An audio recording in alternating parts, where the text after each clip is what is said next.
masked bandits on that side and unmasked on this side. I feel great. No, I don't. Okay, good morning. I'd like to call our council meeting for Wednesday, May 4th, 2022 to order. Clerk, can you please call the roll? Councilmember Carvalho. Here. Councilmember Chalk. Here. Councilmember Cowden. Here. Councilmember DeCosta. Here. Councilmember Evslin. Here.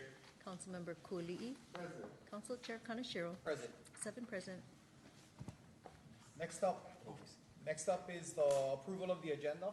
To approve. Second. We received no written testimony. Anyone in the audience wishing to testify on the agenda?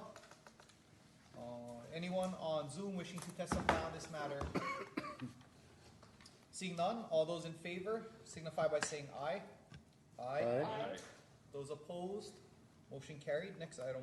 Next item are the minutes of the following meetings of the council: the April 20th, 2022 council meeting and the April 20th, 2022 public hearing regarding bill number 2853. Move to approve.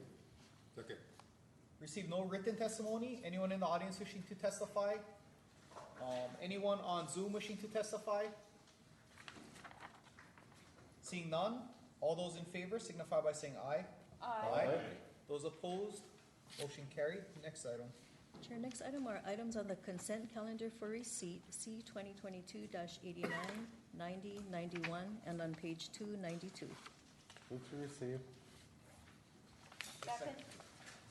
Received no written testimony. Anyone in the audience wishing to testify on these items? Anyone on Zoom wishing to testify on these items? Seeing none, all those in favor signify by saying aye. Aye. Those opposed, motion carried. Next item.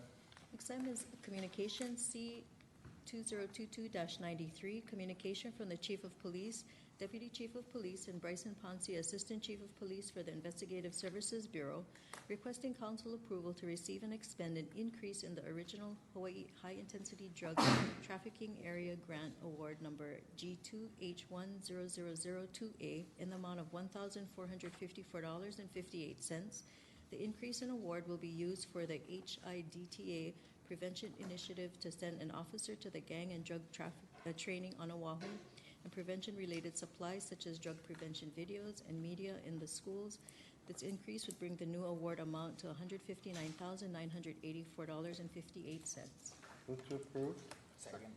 Received no written testimony. Anyone in the audience wishing to testify on this item? Anyone on Zoom wishing to testify on this item? Any questions from the members on this? I'll suspend the rules. Councilmember Cowden. Thank you. I believe this is a recurring grant, but can you just help the public know essentially what this is for? Yeah, absolutely. Good morning, Council Chair, Council members. Bryson Ponce, Assistant Chief, Kauai Police Department Investigative Services Bureau. So what we're looking at with this monies is sending 2 of our SROs to their training in Honolulu for 2 weeks. Officer Jonathan Anderson from Kapaa High School and Officer Kalana Renaud at Kauai High School. So good investment.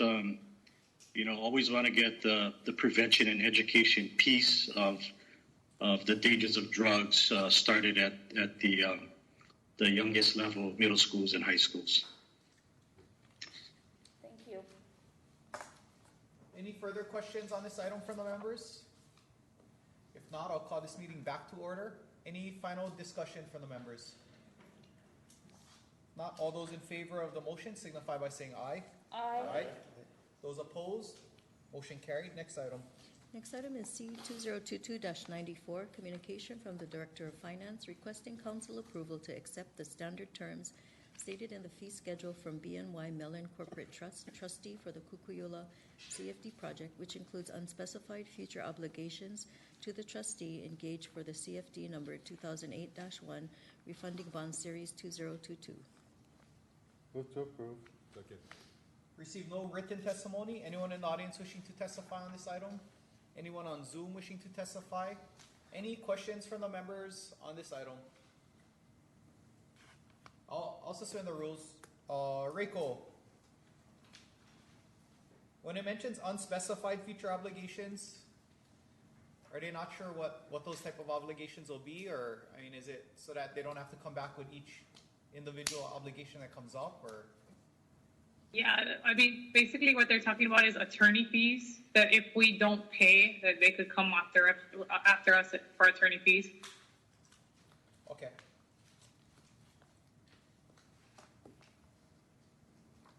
Any other questions from the members? If not, I'll call the meeting back to order. Any final discussion from the members? If not, all those in favor of the motion signify by saying aye. Aye. Those opposed, motion carried. Next item. Next item is C 2022-95, communication from the Chief of Police requesting council approval to receive and expend domestic cannabis eradication suppression program funding in the amount of $35,000, which will be used for payment of overtime, renting vehicles and aircraft, training, equipment, and technology for conducting drug enforcement operations both on island of Kauai and other state, county, and federal law enforcement agencies in the fight against drug and gun-related crimes. Move to approve. Second. We received written testimony on this item. Anyone in the audience wishing to testify on it? Seeing none. Anyone on Zoom wishing to testify? If not, any questions from the members?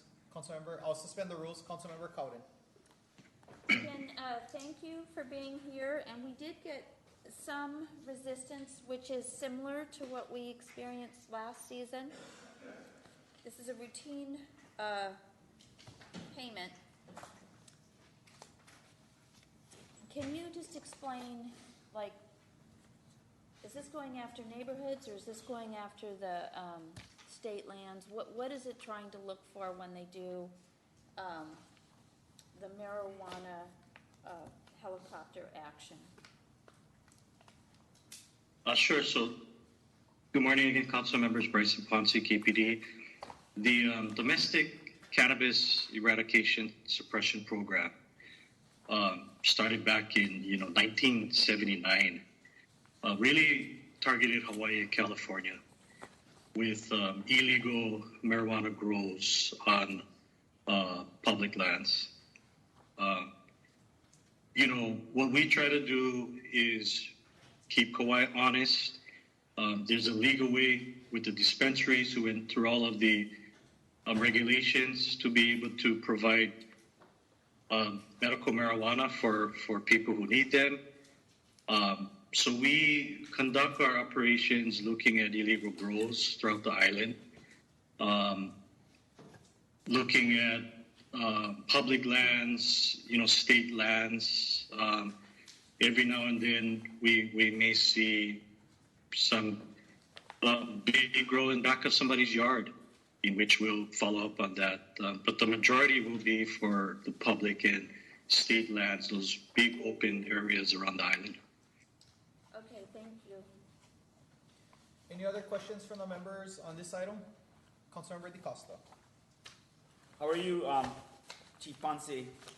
I wanted to ask you, are the other counties across Hawaii still have their green harvest in effect, like what we have ours in effect? The Big Island does it, but the Maui and Honolulu does, and we also assist them as well as they assist us. And this 35,000, is this all of our budget, or is this a small amount that goes towards a larger budget that we're using? This is pretty much all the money, so this is enough for pretty much 1-2 day operation, equipment, rappel training, gloves, all of the safety equipment to do the operation. So basically, for my better clarification and my understanding, you guys would sit on this funding till you guys probably get a call that says, hey, there's something going on the public land or something going on a private land. So you guys would, saddle up, get in your helicopter and go do that, either investigation or seize and remove, because you're not going to waste the funding on just flying around a few times throughout the year, right? Trying to look for something. Not necessarily. There's definitely one way. If we get a tip, we would want to address it. But there is times where we do spot checks and we do catch people off guard and find things. So it's a little bit of both. But you just told me that 35,000 is for like 1 or 2 day operation. So your spot check would only be a 1 or 2 day, and then for the rest of the year, we wouldn't have any funding? How does it work?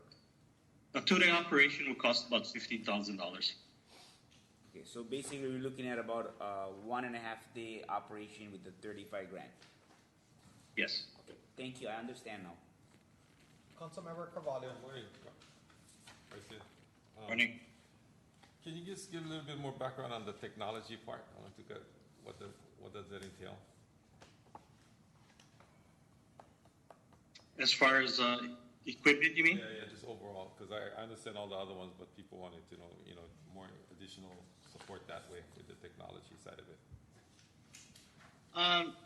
it. Just with equipment, with being able to view things a little bit clearer.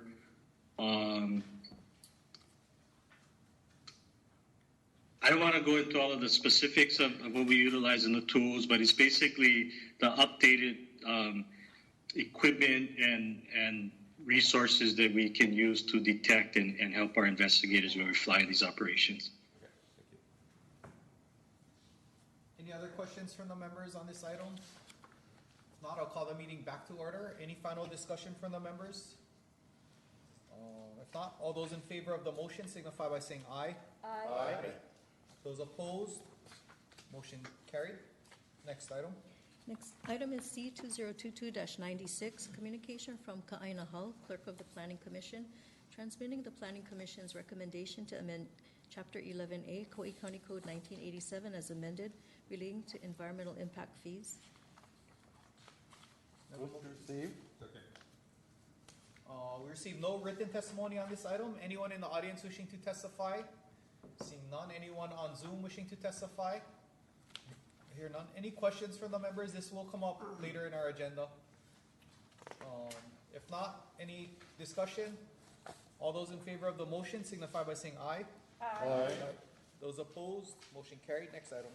On page 3, C 2022-97, communication from Ka'aina Hull, Clerk of the Planning Commission, transmitting for the Planning Commission's recommendation to amend Chapter 8, Kauai County Code 1987 as amended, relating to additional dwelling units. Move to receive. Second. Received no written testimony. Anyone in the audience wishing to testify? Seeing none. Anyone on Zoom wishing to testify? We have none. Any questions or discussion from the members? This item will come up as an item later in the agenda. If not, all those in favor of the motion signify by saying aye. Aye. Those opposed, motion carried. Next item.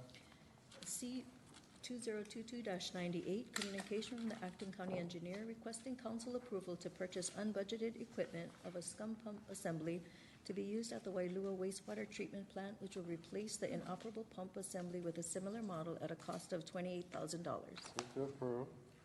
Second. Received no written testimony. Anyone in the audience wishing to testify? Seeing none. Anyone on Zoom wishing to testify? If not, any questions from the members on this item? I'll suspend the rules. Councilmember Cowden. Troy, this is right there at Hollyoleo Road, is that correct? Or is it down at Lydgate itself, right at the wastewater plant? Troy, you're on mute. I'm sorry, Councilmember Cotting, you missed the first part. Could you repeat the question again? Yes. Is this at Hollyoleo Road, or is it over there right at the plant itself, at the Lydgate area? It's right at the plant. This pump. It's right there.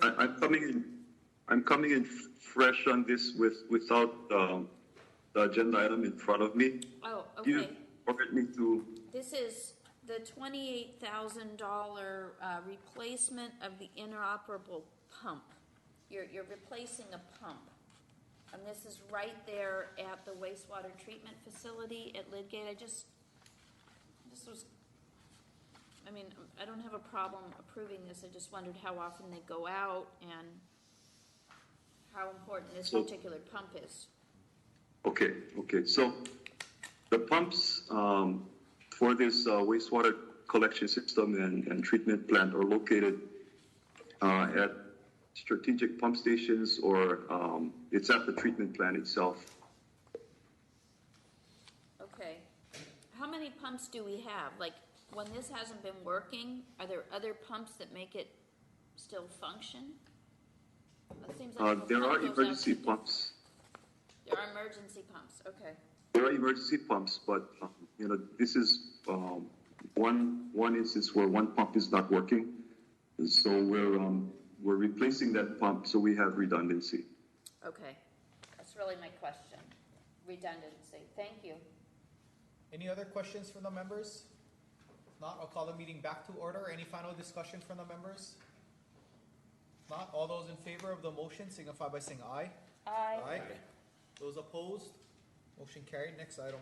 Next item is C 2022-99, communication from Ka'ainahal, Clerk of the Planning Commission, transmitting the Planning Commission's recommendation to amend Chapter 8, Kauai County Code 1987 as amended, relating to the Planning Department's Transient Vacation Rental Program account.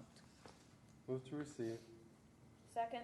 Receive no written testimony. Anyone in the audience wishing to testify on this item? Anyone on Zoom wishing to testify on this item? If not, any questions from the members? Any discussion? All those in favor of the motion signify by saying aye. Aye. Those opposed? Motion carried. Next item. Next item is a claim, C 2022-100, communication from the County Clerk transmitting a claim filed against the County of Kauai by Donald Greer for personal, physical, and punitive damages pursuant to Section 23.06 Charter of the County of Kauai. Move to refer to the Office of the County Attorney for disposition and/or report back to the council as necessary. Second. Receive no written testimony. Anyone in the audience wishing to testify?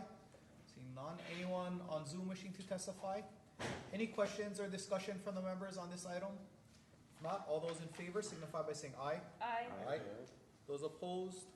Motion carried. Next item. Next item are committee reports from your Committee on Finance and Economic Development, CRFED 2022-01 and CRFED 2022-02 on page 4. Move to approve. Okay. Receive no written testimony on these items. Anyone in the audience wishing to testify? Seeing none. Anyone on Zoom wishing to testify? We have none. Any questions or discussion from the members? If not, all those in favor signify by saying aye. Aye. Those opposed? Motion carried. Next item. From your Committee of the Whole, CRCOW 2022-06. Move to approve. Second. Receive no written testimony on this item. Anyone in the audience wishing to testify? Seeing none. Anyone on Zoom wishing to testify? We have none. I'll suspend the rules and Council Vice Chair Chalk, if you want to go over the budget or just give a summary of it. Yeah, Okay. thank you, Mr. Chair. Yeah, members, I'll give you maybe a highlight of the proposed budget for Hsac this year. If you look at the resolution, Did I get a motion on it? oh, sorry. Move to Huh? approve. Second. Yeah, we're the Oh, one. we're there, yeah. Oh, Bargaining sorry. agreement. I skipped Take a ahead. Oh, sorry. Oh, did we get a motion on the committee report? Move to I approve. was confused Oh, too. okay, second. Oh, okay, sorry. I just didn't take the vote. Okay, I just, I went through all the committee reports at once. I thought we were on the resolution next. Okay, we have Move to approve. a second. All those in favor signify by saying aye. Aye. Those opposed? Motion carried. Next item. Next item is resolution number 2022-17, resolution approving the proposed fiscal year 2022-2023 operating budget for the Hawaii State Association of Counties. Move to approve. Second. Receive no written testimony. Anyone in the audience wishing to testify? Seeing none. Anyone on Zoom wishing to testify? Okay, now I shall suspend the rules.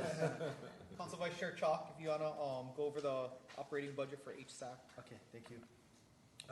The budget you have in front of you, members, are reflective of a few, I guess, consequences of one, not having an annual conference for the past 2 years, which has affected the Hsac budget significantly. In addition, we have continued to enlist lobbyists for our annual legislative session, as well as an additional position that's called executive assistants. And there's a couple of reasons, as I mentioned before, as to the reason for those positions. One is need for continuity and consistency, since there's been a lot of turnover at Hsac in terms of membership at the executive level. And so what we're seeking out is to be able to, one, do a little bit better job at getting to our mission, which is really a lobbying effort across state and federal needs, but also to be able to kind of bring the organization together. And so that's reflective of here, and what you'll see is that the budget is been restructured a little bit. One, and the major highlight is that the increase of membership fees is at $5,000, an additional $5,000. This is our last increase was prior to 2008, and so we felt like it's time for us to consider that increase. In addition to that, then every year our NACO fees, membership fees, are paid out of Hsac, out of the whole budget, and you know what that amounts to is about 30,000, close to 30,000 annually, and it's by population. And so rather than when we looked at the budget, we felt like a more equitable way to approach our NACO fees was by county. And so what you'll see, for instance, is that Honolulu, City of County of Honolulu is at about 19, almost 20,000, and for Kauai, based on our population, would be at 1,300, so $1,300. So what we tried to do is separate that cost here so that we're individually paying it by county and not collectively. So the total increase for Kauai County would be about $6,300 in this next year, budget year. The other areas, as you can see, that we will continue on. We have our annual budget, conference scheduled for September of this year, which hopes to generate and get us back on our feet. Now, the budget projection for 2023 is complete. What I do think needs, if you're looking at this, needs to be some clarification and probably some an amendment to it that I can resend to you folks, is the starting and ending reserves. They look to me, because in this year we included the actuals, which we typically don't. It looks to me like what we need at the beginning balance of 2023 is something that's more accurate.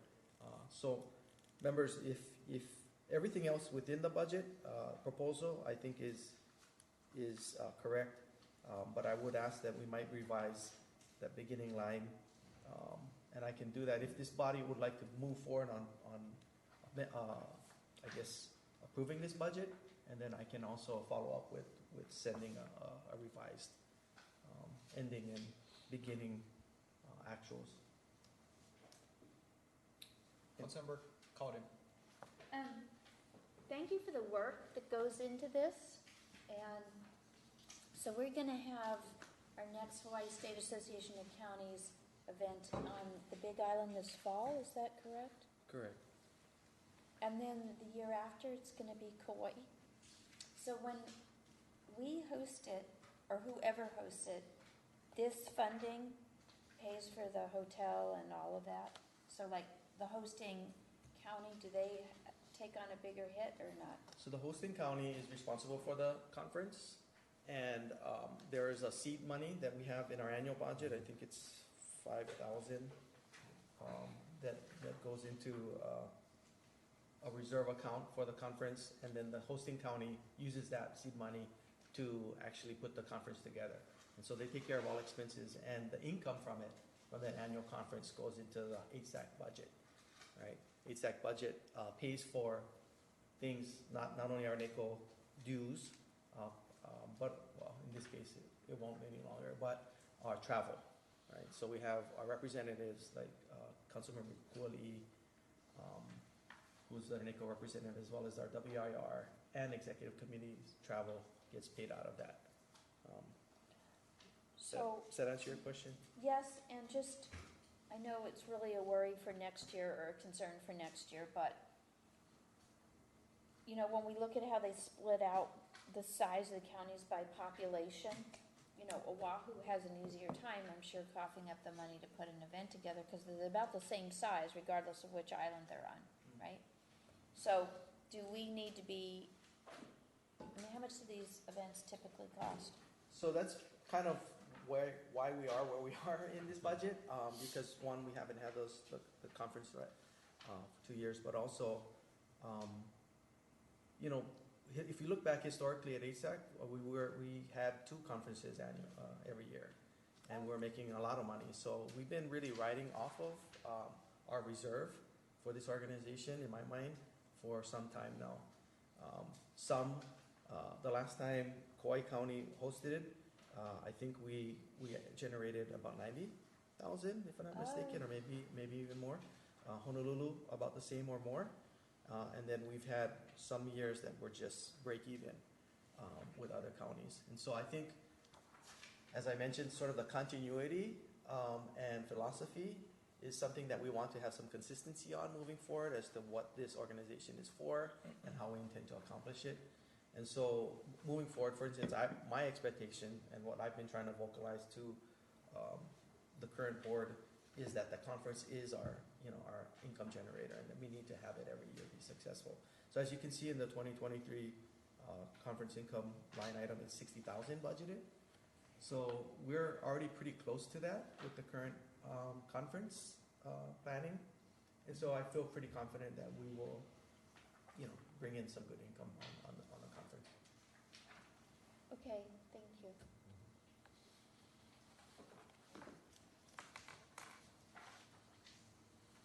Any other questions or? The only other thing I'd say is what we have done with Hsac is really ramp up and kind of change the way we're looking at our legislative session. So while we have our annual Hsac package, we also have enlisted a priorities list so that we can actually use different bills to hone in on the outcomes that we're looking for at the county level. So while our package this year hasn't, no bills passed out of the package, we have a priority list of items that we have supported significantly and have had significant influence on, such as the minimum wage, a sunshine law bill that was drafted by our executive committee that is also, I just found out, passing, and also an omnibus package of abandoned and derelict vehicles bills that have passed. And so those were all Hsac supported in that. And I can give you a bit, once we finish the session, I'll be able to give you a full report on it. Councilmember Cowden. Yeah. Thank you for that. And then my respectful request is if we start the whole process maybe a month earlier this year or even 6 weeks earlier, because and if possible, if we could put it on the floor to ask things early so we get that energy of a group together so that we're more assertive or aggressive with what we need and want. No, I can respond. Yeah, I think that's the sentiment from everyone at the table. We understand it takes a long time to get. The only feedback I would offer in return is every year, hundreds of bills go to the ledge, and many times, just a few pass. And so there's a lot of work that happens over periods of years. And I would, rather than recreate the wheel, so to speak, right? Because that's sort of, I think, combining our efforts to look at what has gained traction and where we might be able to insert the outcomes that we're seeking is really the right avenue. So if you can identify what those are early, by the time we get to the table for that discussion, we'll be able to rally around them easier. Councilmember Evslin? You were explaining it a bit with starting reserve and ending reserve. I guess I'm just a little bit confused. Yeah, and I apologize. Remember, this is something that I just sort of came across this morning with Council Chair. One, the actuals, right, is something that we haven't included in the past, but there's a correction needed there in terms of a transfer, and then also when you look at the beginning balances of each line item, of each column, those are the errors that need to be corrected. And so those are inaccurate in my mind and need to be revised. So the starting reserve for the next year should be equal to the ending reserve from the. It should, in my mind, and they should include, right, the anticipated amount, that position that we're at the end of the year. And then for, so budgeted for 2022 was looking like a deficit of $150,000, but currently there's a fair surplus. Is there an expectation that we're still gonna spend that down, or that Hsac is gonna spend that down and have a? Yeah, we're gonna spend that down significantly in the next few months, just because our NACO dues haven't been cleared yet, as well as some travel expenses, as you know, our conference, right, coming up for WIR, and also because the July conference, annual conference, is now being paid for now, you know, in this fiscal year. And of course, then we have our lobbyists, finalizing our lobbyists and EA pays, so, yeah. And what happens if Hsac ends up with a deficit at the end of the year? Where's the money actually coming from?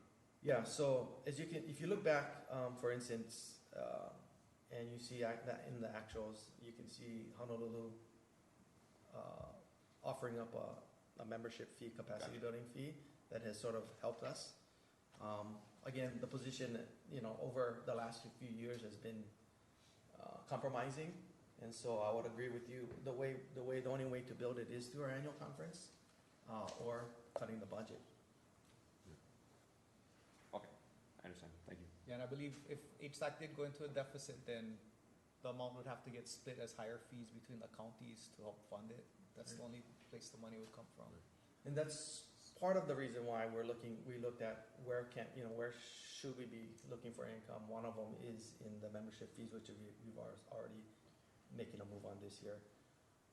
Yeah, and I guess, and maybe it's kind of too far in the weeds here, but given that it's still expected to be a deficit by the end of this fiscal year, yet our increased dues, my understanding, would be coming in 2023. Like, how does that shortfall actually, like, where's the cash coming from through the end of 2022? Is it possible that, like, are we gonna be paying this fiscal year more to cover that cash, or are they borrowing the cash somehow and then we make it up in higher dues next year, do you know? I don't think we will have to do that, because of the reserves that we might be at, given the end of the fiscal year, and with what we're anticipating in support from City and County of Honolulu, so. It was just that negative reserve figure that kind of had me. Yeah. Okay. Yeah, and I was gonna mention at the end, I mean, after the discussion, that, I mean, I would feel more comfortable if we didn't approve it and we came back later with a more refined budget. Just, you know, the beginning and ending balances are really important. I think, you know, when you look at fiscal year 2021, the ending reserve is 28,000. That should be how much cash we had in the bank at that time. I'm not sure if that's how low our bank account got. And then for some reason, when we started fiscal year 2022, it said 173,000. Yeah, that's incorrect. So it's like, what is the money that we have? 173,000. And then obviously, with the budget and not doing a conference, you know, we budgeted to the max, didn't do a conference, and then with COVID, you know, we get an ending reserve of negative 98,000. That's a budgeted ending reserve. You look at the actual, it would be nice to have, you know, kind of where we are at now, because if our cash right now is 210, and then we still have to spend NACO dues and all these other stuff, then, you know, I think it would be good for us to get like an actual, like, where are we at? Like, what is the anticipated beginning balance starting next year, based on, you know, I mean, if we pay our lobbyists every month, then that we can, you know, estimate that this is how much we're gonna pay for that. If we didn't pay for NACO dues, we know how much our NACO dues are gonna be, and kind of get like a good starting balance for next budget, so we kind of know where we're at. I think in the past we got a little bit lax on the sponsorships and fundraising during conferences, which in the past that's what carried the budget. You know, in the past you always tried to make the budget break even, so like our reserve number always stayed the same. You know, you did your budget, and, you know, fundraising and sponsorship for conferences was usually like in 100-something thousand. to cover everything for the next year. And then I think in the last few years of COVID, I think one of the conferences we had, we might have lost money, you know, that reserve balance starts going down and you start seeing that it's a little more difficult to get that reserve back up. So, but for me, I think I would feel a lot more comfortable knowing, you know, what our cash balance is now, what it's anticipated to be at the beginning of next fiscal year, and then what our budget looks like moving forward, because then that's going to tell us, you know, what type of financial position we're going to be in at the end of the next fiscal year. And I think it's going to show that you do need to raise money at the conference. And going back to Councilmember Cowden's question is, you know, how do you make money at the conference? I mean, it all depends. You could do a shorter conference and have everyone come. You know, a longer conference costs more money. Instead of doing a 3-day conference, you do a 2-day conference, 1-day conference or something. You get sponsorships, you know, so there's a bunch of stuff you can do to try and, you know, make your conference, I guess, profitable or sustaining, because at the end of the day, if Hsac runs to zero, then the counties are just going to have to end up paying.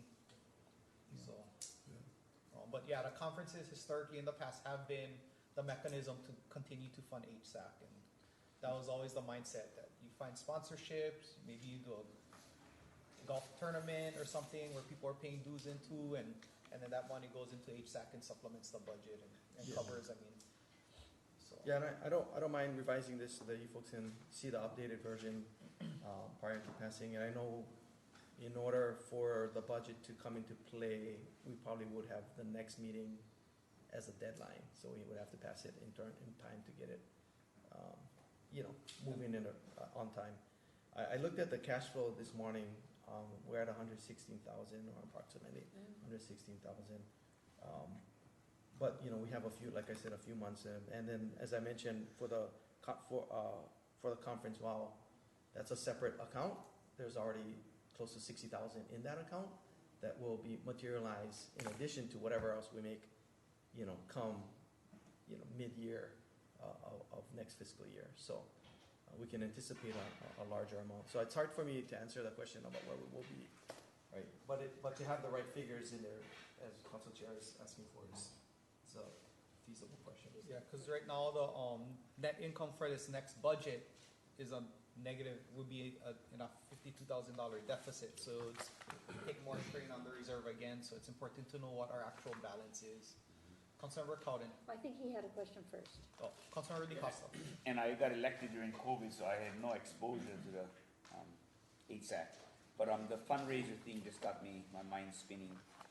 Is it the money that we, like you mentioned, Chair, the golf tournament? That would be a tournament with just the members from Hsac that came over, or would it be open to the public to join the Hsac members?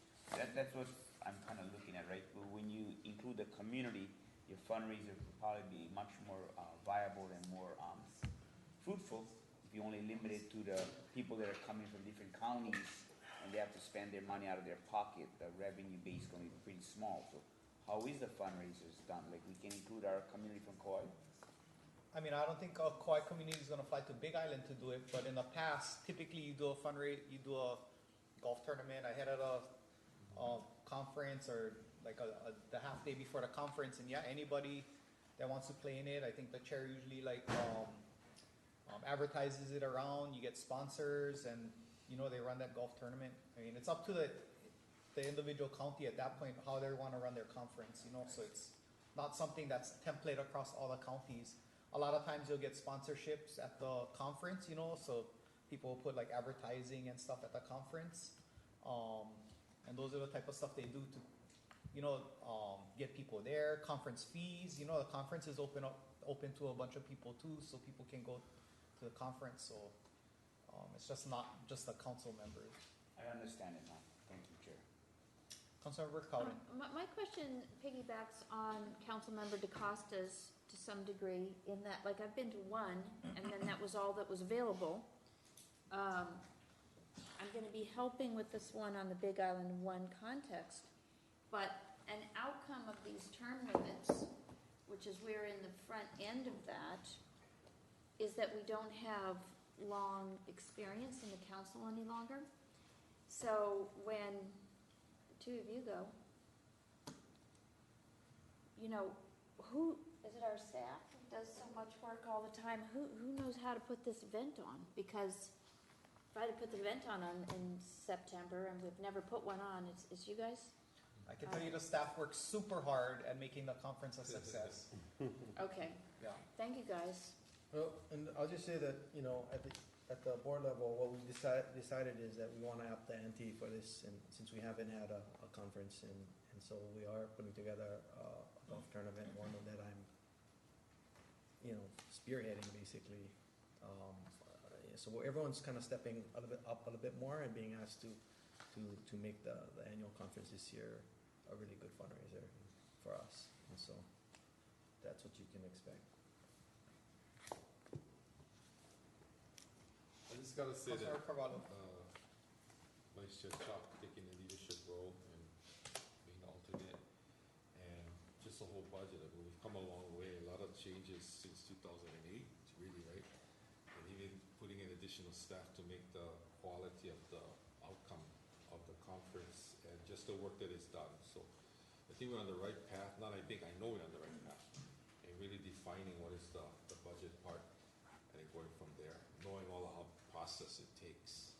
So I think this is a good discussion, and I think we're on the right path to making it work and keeping it moving forward. And tell you some other stuff they do. I think it's fundraising, but it's educational too. You know, a lot of times they'll set up like tours the prior day to the conference, and then people pay a certain amount to go on a tour to see this business or that business on the island. And you know, that's another way that they're able to raise a little bit of money. You know, you get a set fee for the tour, you charge a little extra, and then people go on these tours. So, and then council members get to see what's going on, you know, on the island. So that's just, some of the stuff. It's not set. Every county needs to do it this way, but that's what's been done historically. Councilor Cowden. I guess this would be discussion. I have to say, I found that when we did do the Maui one, which was the first and only one in my time in office, was extraordinarily valuable. Not just as a fundraiser, but as how much we learned together, how much we planned together, and then having the various council members just really have those few days to make the connection. That's the downside of it. If it's only one day, you know, you get all that cost to fly over there and everything, and then you don't get as much experience if you just had a very short event as opposed to where you get to really robustly look at these different topics. I found it a really important learning experience. Any other questions on the budget or how we want to move forward, Council Vice Chair? I know I said maybe it might be better to hold off on approving it and getting it kind of cleaned up a little bit, just so that when we're approving something, you know that the numbers are a little more tightened than what it is now. Yeah, no, under the starting, ending revenue and beginning balance, we can do some changes to make this more accurate. That's fine with me. Okay. Any other questions from the members? Any discussion from the members? If not, we can take a motion to defer. Move to defer. Second. All those in favor signify by saying aye. Aye. Those opposed, motion carried. Next item. Next item is a bill for first reading, proposed draft bill number 2856, a bill for an ordinance amending chapter 11A, Kauai County Code 1987 as amended, relating to environmental impact fees. Move to approve on first reading, schedule for public hearing for June 1st, and refer to the planning committee. We have a second? Second. Receive no written testimony on this item. Anyone in the audience wishing to testify? Anyone on Zoom wishing to testify? None. I'll suspend the rules, and Ka'aina, if you want to just give us a brief overview of this item. Yeah, thank you, Chair. Good morning, members of council. Ka'aina on behalf of the planning department. The bill is just in line with a series of bills that have been, I think, proposed by both the department as well as the council in reducing barriers and fees for multifamily construction. The environmental impact assessment fees were established back in the 80s, and they are $250 for single-family dwelling units and $1,000 for every multifamily dwelling unit. So it's actually cost prohibitive to do multifamily construction under the EIA paradigm or program. And a lot of that, I think, we can somewhat speculate that back in the 80s, much of the multifamily construction was centered around second home ownership and, almost the timeshare program and the impacts that those type of projects have on Kauai. Since that time, there's been restructuring for actual hotel units having a different EIA fee, and multifamily units now actually are the primary thrust of not just affordable housing development programs, but ways in which mom and pop property owners can set up their ADUs or ARUs in a multifamily fashion, but will still be required to pay a much higher fee. And that's not to say that, perhaps some sort of EIA fee may need to be extracted or should be extracted. The thing is, to adjust the EIA fees, you have to actually go through a nexus and proportionality study to reduce or change the EIA fees, which we haven't done. But in recognizing the housing crisis, what we legally can do is instead of adjusting it, we can take it away in totality. We may look at adjusting it and spinning up a study in the future, but again, in line with the series of bills that have been proposed to reduce barriers of entry for multifamily housing, this is just another one. Councilmember Cowden. Thank you, Director Hall. The legislature gave us this concurrent resolution number 126. Did you see that one yet? That it uses really powerful language in here relative to affordable housing, where the basic resolution says that there will have an exemption of all rules, regulations, and laws. I was kind of amazed by how powerful those wordings were. In paragraph 3, it says, it grants the Hawaii Housing Authority to develop on its own or behalf in partnership with qualified partners housing projects that are exempt from all statutes, ordinances, charter provisions, and rules of any government agency relating to zoning and construction standards for subdivisions, development, and improvement of land and the construction and sale of homes. This has to do with trying to create more affordable housing. Did you see this concurrent resolution yet? I did, and also they recently passed the Yes in My Backyard working committee to kind of look at a statewide approach to tackling the housing crisis. And these are I think, very, well done. I can say a lot of the resolution as well as the working group are specifically tasked with looking at allowing multifamily in the commercial districts as well as allowing multifamily in all residential zoning districts and allowing different housing types in the residential zoning districts, all of which I can say this administration, this council have adopted those measures in the past 3 to 4 years. So does this supersede anything we already have, or you're saying it's not going to hardly impact it? I mean, I'm both okay with it, and also it just seems so huge. So on this particular bill that you're putting on, it would be a small piece when we remove the environmental impact fee for affordable multifamily dwelling. This is basically segregating out visitor housing or short-term housing, saying that they still have to pay for the environmental impact statement assessment, but if it's for affordable housing or even just housing long-term, we're going to not put that extra cost on it. I'm understanding the bill correctly, yes? That's correct, Councilmember. Just a small clarification, is just for multifamily. Hotels have a different EIA fee, but I can say that TVRs in a single-family dwelling do not have a separate EIA fee. They still come under the residential EIA fee, and that can be adjusted, and quite honestly probably should.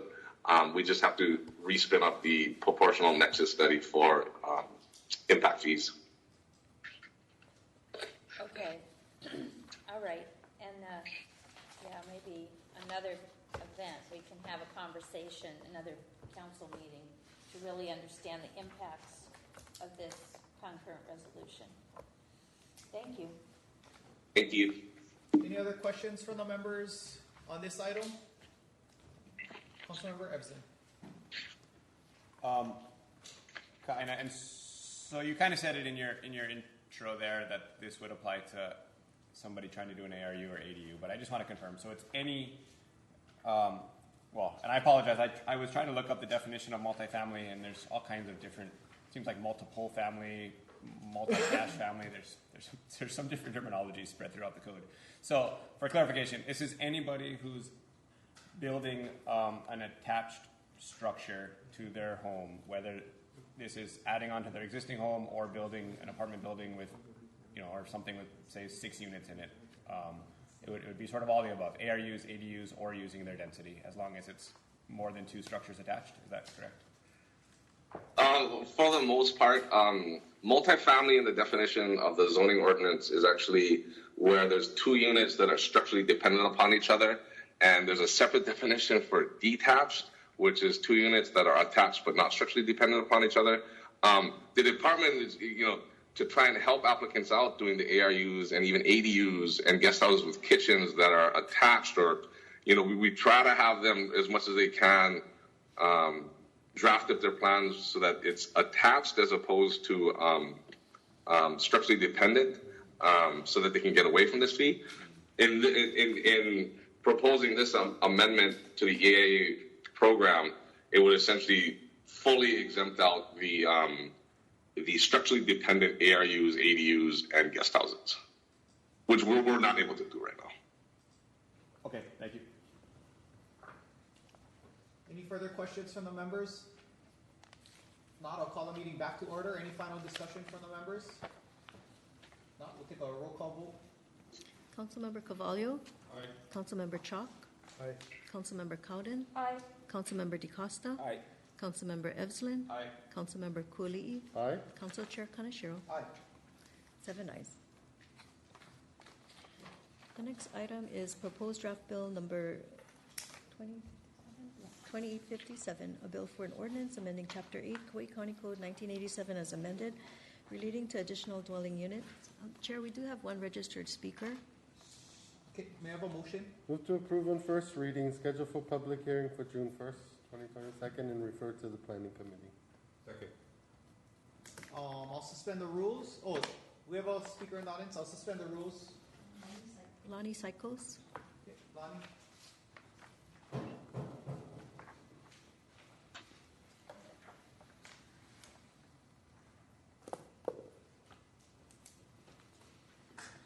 Welcome, Lonnie. I think you know the rules. It's 3 minutes. Your first 3 minutes, the light will turn green when it starts, yellow when you have 30 seconds, red when your 3 minutes is up. State your name for the record. I'll go around the room. If you have more testimony, I'll go around the room. If nobody else has anything to say, come back for another 3 minutes if you need. So. Thank you. For the record, my name's Lonnie Psychos, and sitting in the back, it's difficult to hear what the staff says, and so I have no idea what agenda item I'm sitting here for. This is on the regarding ADUs. Additional dwelling units. Yeah, and so what my question about the ADUs was, I had 2 questions. The first one, as I read through everything, was an acknowledgement that going back through institutional memory, it was significant that there were substandard roads that could be brought up to standard, which would allow emergency vehicles to get into these properties. But then I read in the thing that there wasn't a single road addressed. And so what my question is, as a member of the public, is there a public safety issue that's not being addressed? Or was this entire issue misconstrued from the beginning and it's not an issue? And so my deal in this is, I would like to see more housing built, but I would not like to see it built so you can't get an ambulance, a fire truck, or a police vehicle down the road. This is like tough because that's like increased money to build units. So I'm like perfectly happy with, we re-looked at the issue and it's not an issue. I just need clarification as to whether it is an issue or it's not. And let's see.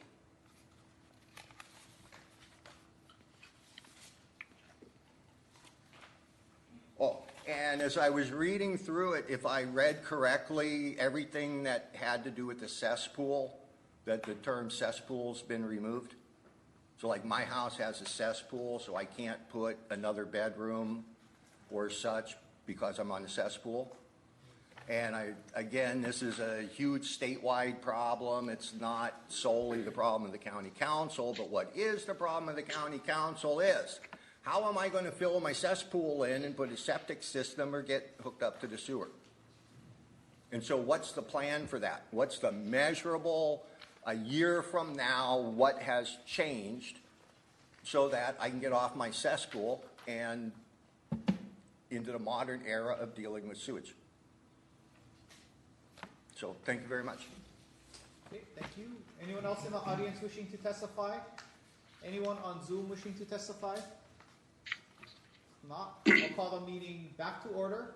Actually, while the rules are still suspended, Kaina, if you want to give a brief description of this item, and if you want to address any of Lani's questions at the same time, please do. Yeah, thank you again, Chair.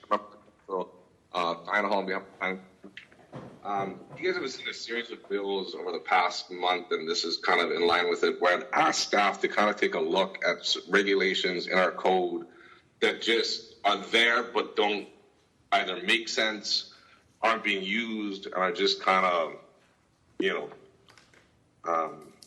not a substantial, not extracting substantial reviews or requirements, but just kind of exist and don't really serve a purpose. And this is one of them. The ADU facilities clearance form was set up in order to ensure that properties proposing an ADU would have adequate access to infrastructure before they apply for the building permit. That's a good thing. Before dropping $15,000 or $20,000 on plans, it'd be good to find out if all the infrastructure is in place. So they have to go check with water. They have to go check with Department of Health. There is still that old language of cesspools, which Department of Health doesn't approve cesspools anymore, but they have to check with each of the respective agencies. Excuse me. This last requirement, though, that the lot have access to a county standard roadway, in theory, I believe it was set up so that if it didn't, then the property owner would improve the county's road, substandard county road into a full-blown county standard roadway. That's the way it was set up, right? But when you're proposing right now today, $200,000 or $300,000 house, or $400,000 or $500,000 house, improving a substandard county roadway will generally be to the tunes of several $1 million. So this has extracted absolutely zero improvements on county roadways. And in fact, while there was some concern back in the 80s when the ADU law was passed about having county standard roadways for emergency access, like Mr. Hsac was speaking to, a county standard roadway is 40 feet in width. The fire department needs 16 feet of clearance to get to an emergency site. So having a full-blown county standard roadway isn't a necessity for emergency vehicle access. And I can also point out that back in the 1980s, the fire department was not reviewing single-family dwellings or additional dwelling units. They are now, so upon building permit review, they will, among other things, be checking to make sure there's adequate fire access. So this requirement in the clearance form for ADUs, there aren't many lots that don't have access to a county standard roadway. But those that do, it generally adds about a month or two extra to the review process, for which the fire department and the county engineer ultimately sign off, but it's extra time on the permit review. So we're just proposing to remove it. Councilmember Kauai. Thank you. And I know in several agenda items in the past few months, we've talked about these crowded roads. So we have this blend of really needing more housing. I even see California passed a law recently, basically putting additional dwelling units on every property there, because they have such a housing crisis.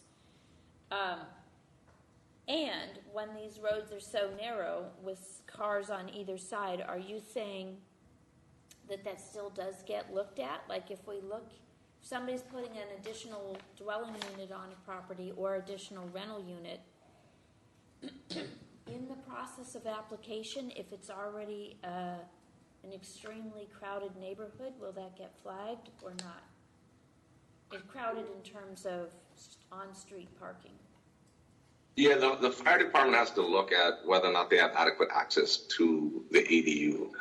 If there is inadequate access, there are other series of fire suppression measures, I believe, that fire department can require during the building permit review. Okay, and then how about, are we looking at fire flow when we've realized we have standpipe challenges, especially if a pipe has both residential use and shares it with these standpipes? Does that get flagged? Because if you double the amount of water users in a neighborhood and you don't have separate fire flow, you're going to be losing your water pressure. Does that get looked at anywhere? The water department does look at that in reviewing the building permit. All right, thank you. Councilmember DiCosto. Yeah, Kyle, I wanted, and I don't know if you can answer this, but I'm very concerned about our testifier, his question about cesspool, and I by all means do not want to be disrespectful, but I think you're a year or two older than I am, and I think there's a whole bunch of your kind out there who's really worried about the cesspool, and how can these fixed income retirees pay for a cesspool? So he asked about sewer and what our county was going to be doing, looking at sewer. Are we looking at sewer across the island, or we just, I know it's kind of impossible to go way out in the areas where there's, infrastructure is not there yet, and I don't know really who has it and Kauai has it, but I kind of would like to have our testifier's question maybe touched on a little bit if you can, Kyle.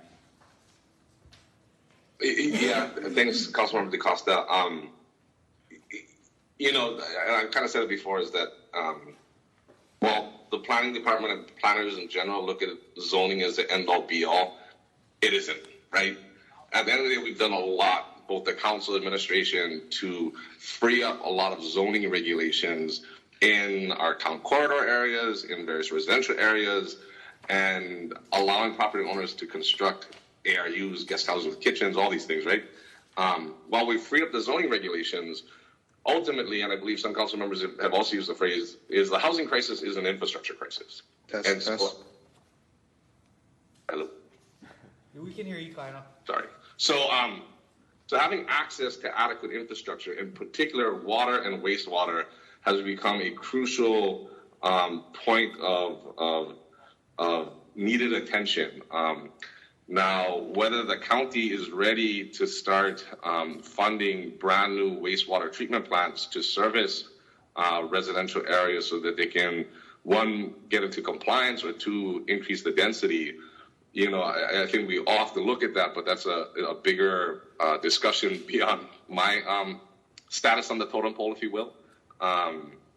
But is absolutely crucial, I think, Councilmember, in deciding on whether or not infrastructure is going to be sent into these areas or programs are going to be made available, which I believe Council did, right, just take action recently on freeing up or providing funds for local mom and pop property owners to upgrade their systems to septic systems. Correct. And I'm not Einstein, but I do believe and do understand that infrastructure does cost money. So somehow in our county, we got to look at other sources of revenue so we can someday service people like our friends sitting out there. But thank you for that explicit definition of what we are looking at for the future. Thank you, Kaina. Thanks, This is just a follow-up question. The house lots, Wailua house lots, we have that pump station right on Haleoleo Road, But that's just to move it down the highway. It's not, we don't have any sewer lines up in the house lots. Do we have sewer lines anywhere in the house lots? Oh, I'm sorry, is that question for me, Councilmember? The answer is, no, there's no sewer lines up there. Okay. And I think we may be going a little off Okay. subject on it. I Yeah, mean, if we yeah, want yeah. to, have another agenda item in the Yeah. future with, Public Works.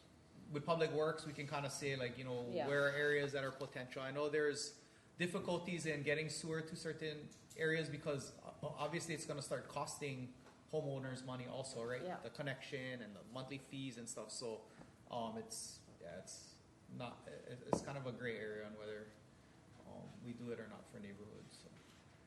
Councilmember Evson. Kinda. So the 2 to 3 month delay in the ADU clearance form process, is that so say there's an ADU off of a non-county standard roadway, they apply, there's a 2 to 3 month delay, and then they ultimately get rejected or pull their permit because of this? Or what happens after that 2 to 3 month delay? I think previously, years ago when it was first started up, they were getting rejected. What we've come in these, and it's relatively rare. We don't get a lot of these, but we get some of these. In the cases now, because there is some leeway within the current requirement that, sorry, I'm pulling it up now, that the planning director and the county engineer shall apply standards and improvements established in the subdivision ordinance. We've interpreted as somewhat having, you know, the leeway to interpret the roadway standards. And so both the engineer will consult with the fire department to make sure they have adequate access and have been signing off on the permits. But it takes a concerted effort going between the three agencies, which I'll be honest, there may be some issue with that and why we have to, you know, affix and review it individually ourselves as the agency heads. But we've been kind of clearing the path that way, and we just want to get the 3 month process kind of off the deck so that they can come in and then just get reviewed by fire for access. Okay, thank you. And sorry, one other question. So the current requirement that this bill would delete is simply that the lot has to have access to the county standard roadway, not necessarily that the house has to have access, right? You can still have a house set 300 feet back without a county standard roadway on that property, even with this law in place, right? Like you guys, the interpretation wasn't that they got to bring the county road into compliance and their own driveway into compliance, right? That was the interpretation before. Oh. Now, and I'd say virtually all lots have access to a county road, not necessarily a standard road, but a county road. Almost all. There's a few rare situations where you have kind of these Kukuyola lots or lots that are actually somewhat landlocked and need to get an easement through the county adjacent, county road adjacent property. But this would just remove the whole thing and have them rely strictly on fire for emergency access during building permit review. So sorry, so then just to be clear that, so a strict interpretation of this would potentially mean that they got to bring their driveway into compliance along with whatever county road? Correct. Okay, thank you. I'd say up until about 5 years ago, the front counter team was interpreting it as your driveway has to be up to county standard, which is extremely cost prohibitive. Yep. Any further questions from the members? Not, I'll call the meeting back to order. Any final? Go ahead. Sorry, Council Chan, just for Council's FYI, about 2 years ago, both the Council and the Planning Department went and launched a bit of a blitzkrieg on zoning amendments, and there's, I think, roughly 30 zoning amendments that were moved through the Council chambers and ultimately acted upon. I was under the impression that we'd done this on the ARU section of the zoning ordinance. It was only brought to my attention when we were handling this over that the ARU one had not actually gone over. So we'll be sending that to Planning Commission and then sending it your way.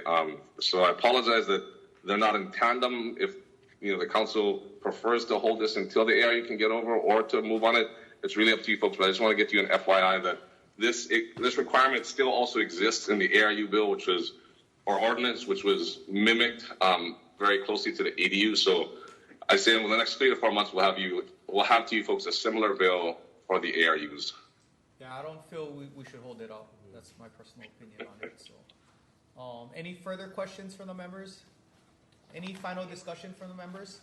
Councilmember DeCosta? Yeah, I have a final discussion, and I think our general public needs to hear this. I think we all need to hear this, actually. You know what worries me is the price of construction and homeowner building has gone up, escalated, not only to do with lumber costs, but to do with the limited amount of construction companies on the island. I'm worried that this sewer to septic to cesspool, we got a timeline 2050. These septic companies out there knows this. They know the people on fixed income are going to have to do it soon. What happened when they all agreed to raise the price from $25,000 to, let's say, $50,000 for a septic unit? We don't have nobody that governs that. There's no PUC that governs that. Now all of a sudden you got people like my friend out there that have to put a septic system in for $50,000, and the 5 or 6 companies on Kauai aren't willing to do it for any cheaper. I mean, we got a serious crisis that's going to happen, and it's evolving right now. And I just wanted to throw it out there. Thank you. Councilmember Evsden, then Councilmember Cowden. Thank you to the planning department for doing code review like this to try and find aspects of the code that are barriers or delays in being able to add on things like ADUs. This and the EIA fee seem like great steps forward. Also, welcome back, Lonnie. Good to see you here. But just quickly to address that, in addition to what Kaina and Councilmember DeCosta had said, the council did approve and help develop a program in conjunction with our housing agency to provide up to $1.2 million annually to homeowners to convert from their cesspools. Hopefully there's more and more infrastructure money coming into Hawaii. I think everybody recognizes we have to leverage federal funds more. As everybody has said, this is a crisis. And then also 2 years ago during the budget process, council appropriated funds to do a sewer expansion study for the island to identify areas where sewer is likely to be extended to, and then areas where sewer will never get extended to, so that people can at least have some certainty in going forward with the septic system, knowing that they're in a place that's never going to get sewer. So lots more to do on that front, but we are taking halting steps forward. But again, good job planning. Happy to support this and see it move forward. Councilmember Cowden. He said a lot of what I was going to say. Councilmember Evsden, I appreciate the removal of barriers for additional dwelling units, and I don't think we need to hold it up to get the additional rental units. I think we will easily say yes for the same thing. Whatever way we can help people to have homes or hold on to homes, especially for their extended ohana, who hopefully will be in these homes.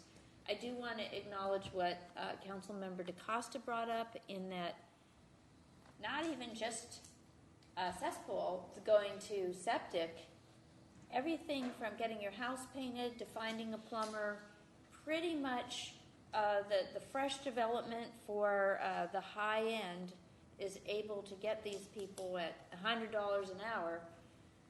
So it's very difficult for people to be able, just working class people, I would consider all of us in that category, to be able to get the basic services. So we do have big challenge. If somebody can build their own, can they get an owner builder anymore for an ADU? It used to be you can't. Okay. I'm doing it right now. Okay. All right. So thank you.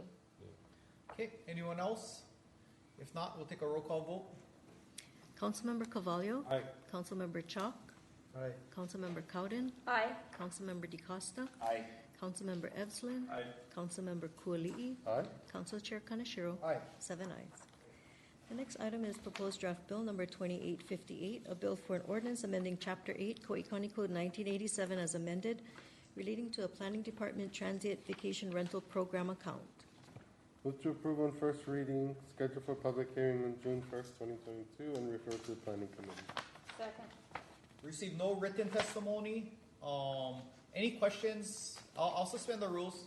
Kaina, if you want to give us an overview of this, and then we'll take public testimony if there is. All right, thanks, Chair, members of council, Kaina Hall, on behalf of the Planning Department. Happy May 4th to you all, I forgot to say.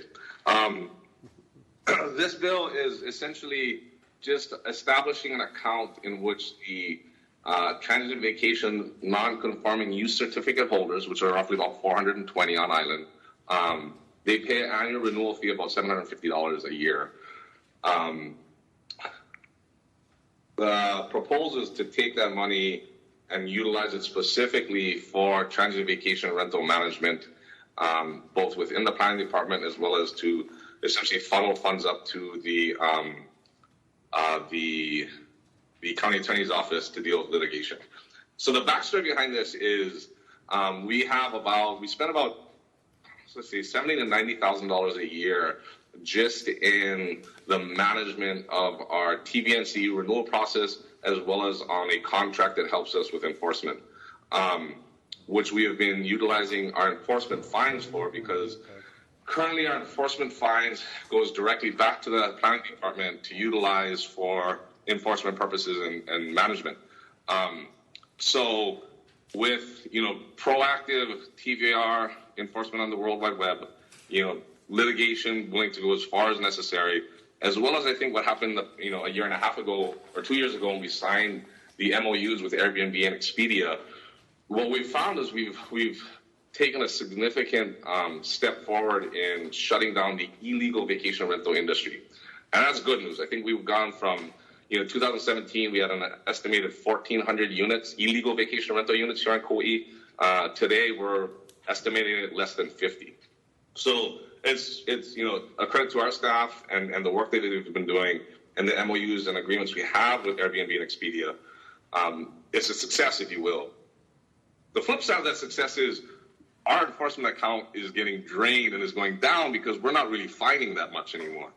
We hold pretty stiff penalties on illegal vacation rental operations that refuse or take a while to cease. We don't really hold much penalties and fines on your regular zoning violations as long as they bring them into remediation and compliance. So bringing in, roughly $100,000 a year that we could use for our contracts for vacation rental management, we're now bringing in a lot less than that, and we're not going to be able to maintain those contracts.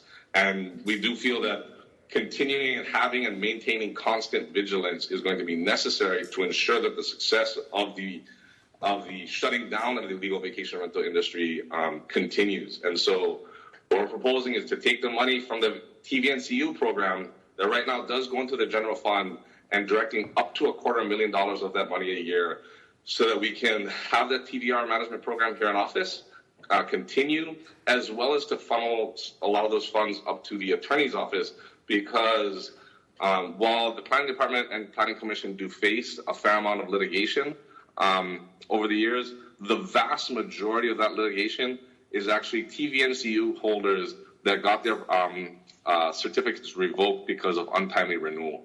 And so taking the money from this program to use it in our litigation is also much in part what this proposal is. So that's in a nutshell. If you folks have any questions. Council Vice Chair Chop. Yeah, thanks, Kaina. Couple questions.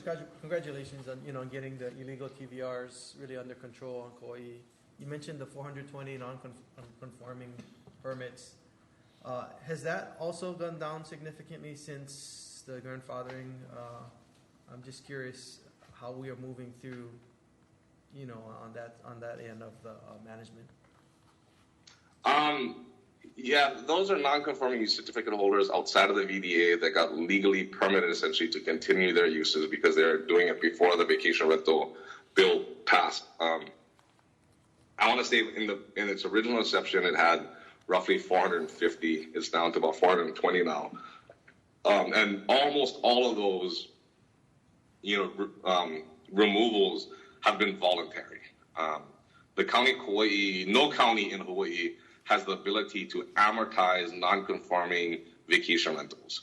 And that's because there is a provision in Hawaii Revised Statute Section 46 that prohibits a county from doing that.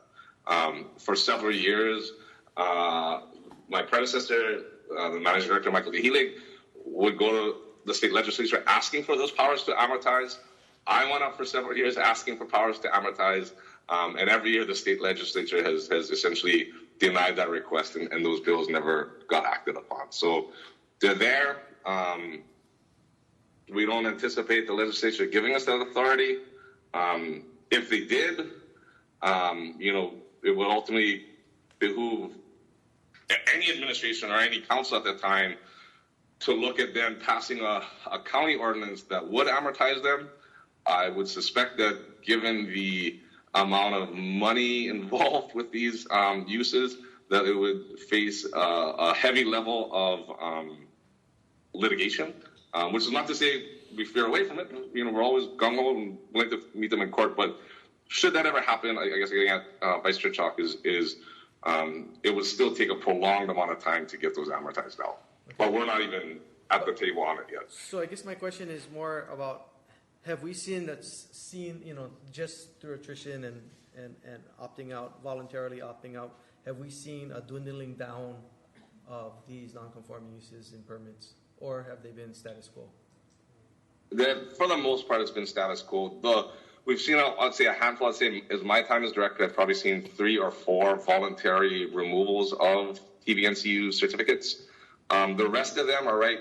There is a deadline for renewal every year that the TVNCU holder has to apply for renewals.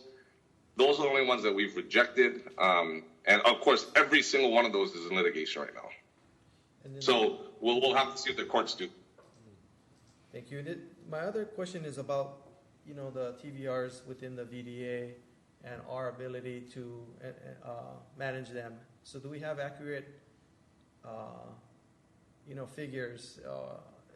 Because I know that we really, that's a gray area that we haven't in the past been able to pull under management, and I think that would affect, right, some of what you're trying to accomplish here with this bill. Yeah, thank you for that, Vice Chair Chuck. The department isn't, in an overall enforcement perspective, we generally don't go and hit people up just for illegal violations, with the exception of illegal TVRs. There are roughly 4,000 TVRs operating within the visitor destination area. We know that because of tracking through real properties tax programs. The vast majority of them don't actually have the specific Class 1 over-the-counter $30 zoning permit that they are required to do.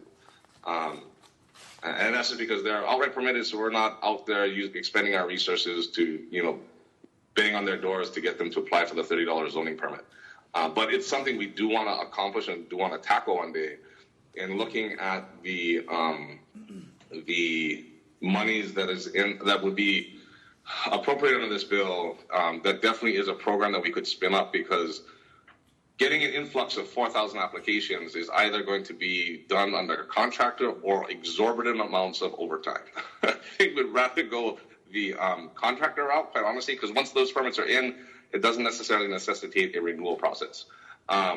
And Hawaii Island went through that process, and they spent, probably, 6 figures in overtime in the processing of their roughly 4,000 VDA associated TVRs. So we definitely have that on our radar, Councilmember, and this proposal could help us tackle that problem. Thank you. How about a follow-up from Councilmember Cowden? Yeah. Thank you so much about the 4,000 transient vacation rentals in visitor designated areas. Is that on the increase? Like, I have been getting calls from Poipu mostly, where people are concerned that their residential neighborhoods are increasingly becoming more and more vacation rentals.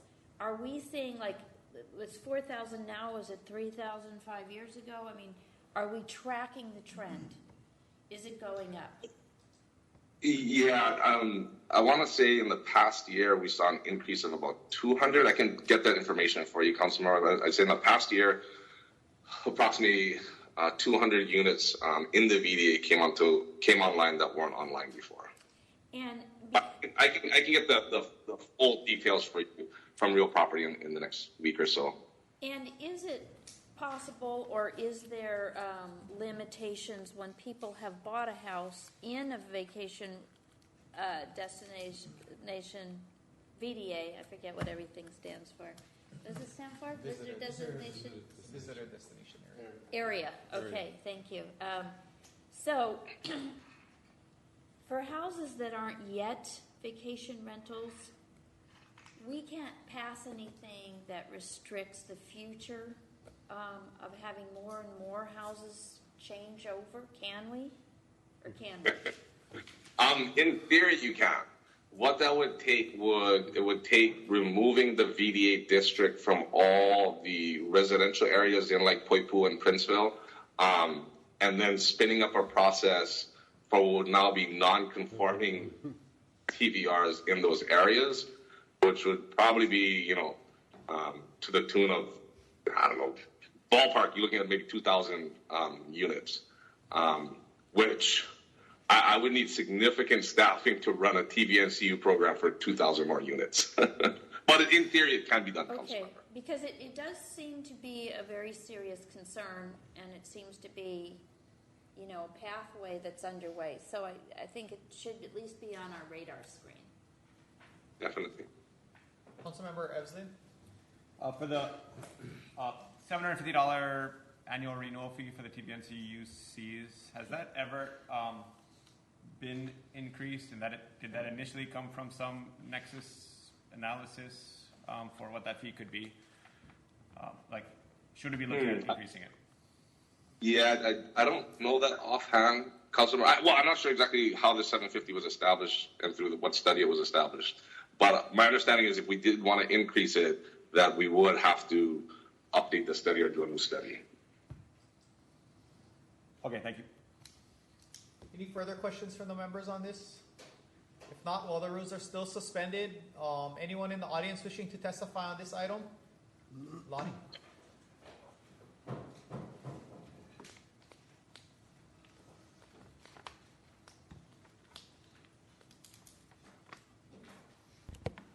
For the record, Lonnie Psychos. Hey, aloha kaina. A great presentation. Thank you, sir. And I would like to point out to the county council, Kaina and I know each other solely because he comes here and testifies. That Luke knows my name is solely because I come here and testify.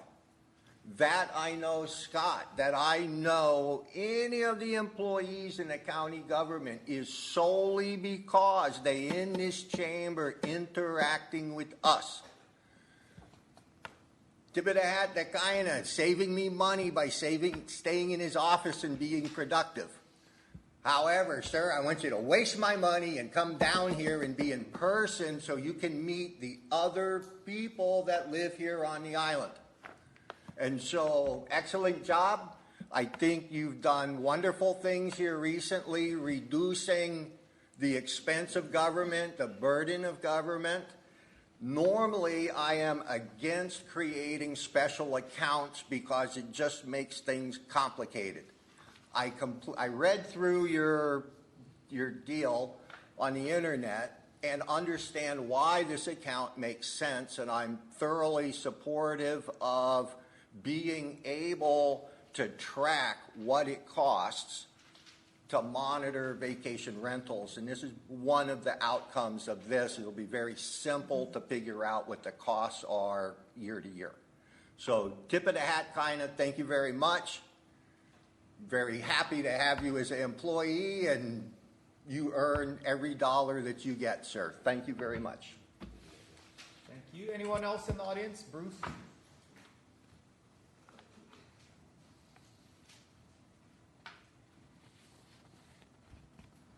Morning, Council. Bruce, state your full name for the record, please. For the record, my name is Bruce Hart. And, I haven't met Councilmember DaCosta. It's good to meet you, sir. Hi. And hello to everybody else. It's good to be back. Okay, so I'd like to speak on this issue. I pretty much echo what Bonnie had to say. The real issue for me is what he related about my life would not have been nearly as enriched by this experience if I had not had the opportunity to meet all the agency heads and the staff and the citizens who come here to speak. It's just not the same. Kaina and I are friends because we met here, and all the rest of them. I'd like to see them here. Thank you. Okay, thank you. Anyone else in the audience wishing to testify? If not, anyone on Zoom wishing to testify? See none, I'll call this meeting back to order. Any final discussion from the members? Councilmember Evslin. Yeah, I support this. Echoing what has been said here, Kaina, you're doing a good job here, the entire planning department. If the Garden Island is listening, right, this should be headline news. It should have been for the last year and a half, 1,500 illegal TVRs to 50, right? That's just such a huge accomplishment. And you guys have been groundbreaking in all of your enforcement efforts and in the ways that you do it. So huge shout out to the planning department. I don't want to go too far down a tangent, but I guess I will. The $750 fee, I hope that we can look at increasing that, whether it takes a study or not. Certainly, I don't know how long it's been in place here, but a decade or more with those TVNCUs, with inflation, et cetera, it should be rising. And just if we're looking at the impact of those TVNCUs on their communities, right, they have a hugely disproportionate impact. TVRs have a huge impact on Kauai, and TVNCUs have even more of an impact. They're located in areas which we don't have the infrastructure for tourism, as we saw during the 2018 flooding. Right, we had Black Hawk helicopters having to evacuate tourists from places like Hyanna, and they're displacing residents in those areas. So I do hope that we can potentially look at increasing that $750 fee down the line. Fully supportive of using that funding to help with our enforcement account. And just on the TVR issue more broadly, as we discussed a little bit here, right? If we have 4,000 TVRs on Kauai, that's 1 in 8 houses. As we have this just gigantic housing crisis, and our general plan says we need 9,000 new homes by 2035, half of those are sitting as TVRs on already built. If you get places like the Grassroots Institute, I don't know if you've seen with Honolulu passing their bill to regulate TVRs, and you get these people who have been advocating for more housing supply, coming out and saying that TVR, regulating TVRs does nothing to impact the cost of housing, right? That's just bonkers. Like, whether we're building homes or trying to get TVRs to convert to resident occupied or getting vacant homes to convert to resident occupied, like supply is supply, we should be trying to get it through any means necessary. And I think the issue that we face right now in our VDAs is that with this, complete allowance to do it, anybody in a VDA, you got zero financial incentive to long-term rent that house. And there's a huge opportunity cost to even just live in that house, right? If you own a house in the VDA, you're better off TVRing it, making a ton of money, and then buying a house somewhere else. And I just think as we had 115 to 200 new TVRs this year, and similar numbers in the previous years, that trend is just going to keep on growing until our VDAs are entirely full of hotels, right? Displacing residents and increasing the number of tourists on Kauai to a level that's beyond sustainable. So anyway, rather than trying to come up with some Rube Goldberg contraption through our zoning code, I think we have a pretty good mechanism through property taxes to try and disincentivize TVRs. So that's all. Support this bill here. We got decision making coming up in a few weeks. Maybe we can think about property tax again. Councilmember DaCosta. I want to echo what Luke has said, and not so much on the financial part, but it's a drain on our local lifestyle.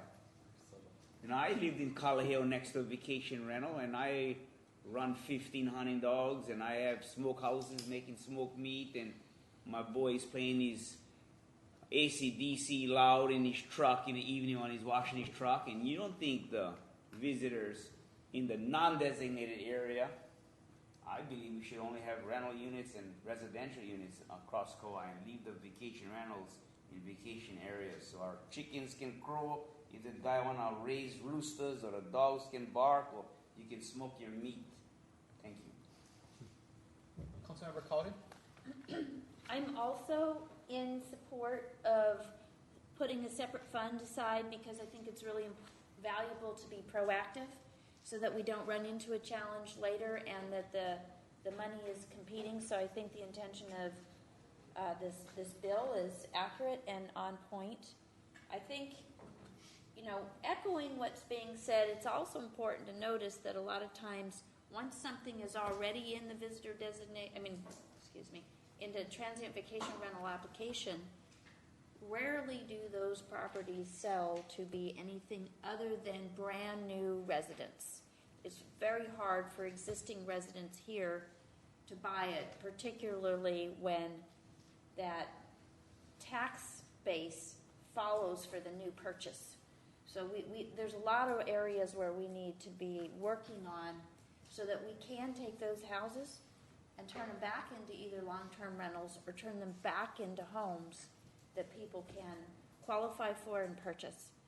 But this is narrow, this bill, and it's just about setting up a funding area and an account, special account, and I support that. Just want to reel us in a little bit to what this bill's about, and I will be voting yes. Councilmember Carvalho? I too, after all the discussion, Kaina, the planning department, just kind of taking that whole step forward and the lead and the numbers just overall. And totally support this bill. I've heard all the discussion. We've gone through numerous previous discussions, if you know what I mean. But today, we're in a good place. I think we're at the right time. We're doing what we got to do. The decisions here at our council table here, as well as with the administration. But totally supportive, healthy discussion. We're on the right path. It's about affordable homes. It's about housing. It's about rentals. The vacation rental piece, stay where you got to stay. And let's move forward. And I know that once we start moving forward, there's going to be more options coming and more opportunities coming to make it even better and working together. And that's the biggest part for me. So I just wanted to say great job and moving forward. Councilmember Cooley. Yeah, I too find this bill very easy to support, and like many of the other bills that have come from planning, I think it's critically important that you keep doing what you can to support our housing inventory. And as far as code enforcement, I'm happy that several years ago we made that a priority and told you that we were willing to fund code enforcement because we knew that it had to be a priority, and it still remains a priority. So keep up the great work, and that the numbers have come down so much, this 1,500 to 50 illegal TVRs, that's great news, but you have to stay on top of it to keep that number down. So you absolutely have to have your funding.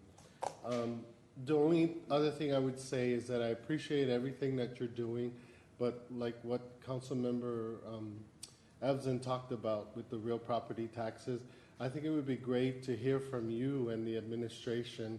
Maybe planning could work together with housing to come to us with some information of possibilities, because you talk about these fees and the nexus and the amortization, how we can't do that, but tell us about what we can do and what makes sense, I like to see the council work closely with the administration. When budget time comes, I don't really want us to be throwing you a hard wrench because we took a drastic budgetary approach that you didn't account for in your budget. but I think every year after year, it keeps getting pushed back, and I think at some point, we gotta take some action. You know, other counties are trying things, but so far as real property taxes go, we haven't really, not anything serious to disincentivize that 4,000 number. You said in your whole time, you only saw 3 or 4 voluntarily come down. Well, more would voluntarily come down if they were disincentivized by the bottom line. Yeah, so it would be great if planning and housing together could work on some things and bring it to us. You bring a lot of good stuff to us, but I know I would like to see that, and it sounds like Councilmember Ebsen also, and Councilmember Cowden, and I see a lot of nodding of heads. So, but thank you so much, you and all of planning, for all your great work, and our chair of planning and the bills that have come before. Happy to support this. Any further discussion from the members? If not, take a roll call vote. Councilmember Carvalho? Aye. Councilmember Chalk? Aye. Councilmember Cowden? Aye. Councilmember DeCosta? Aye. Councilmember Ebslin? Aye. Councilmember Kuali'i? Aye. Council Chair Kanashiro? Aye. 7 ayes. On page 5, bills for second reading, Bill number 2846, a bill for an ordinance amending Chapter 5A Kauai County Code 1987 as amended by repealing Article 10 relating to the valuation of wasteland. Move to approve. Okay. Received no written testimony on this item. Do we have any questions on this item from the members? If no questions, we do have a testifier, so I'll suspend the rules. Anyone, I'll start with anyone in the audience wishing to testify on this item. Lonnie?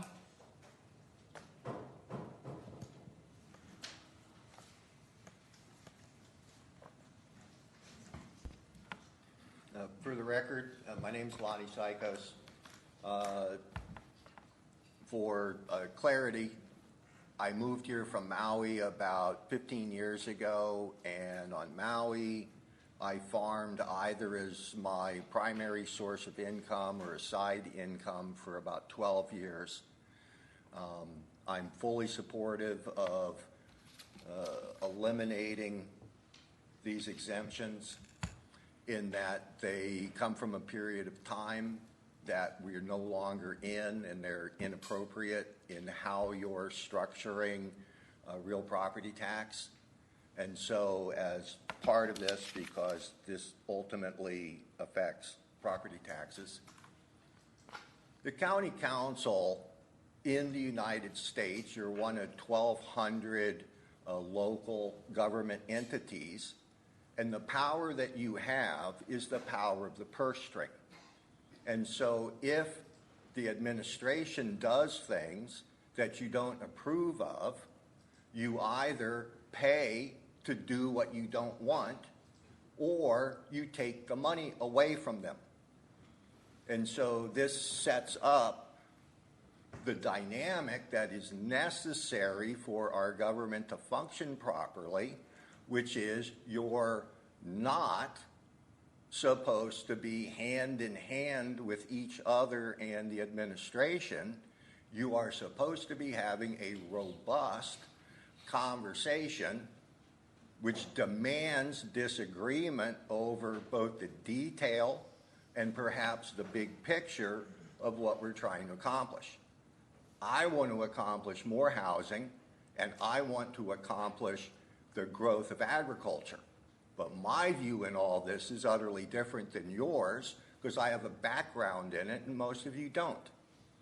The cost of living, which this is trying to address, is how to afford to be a farmer on Kauai.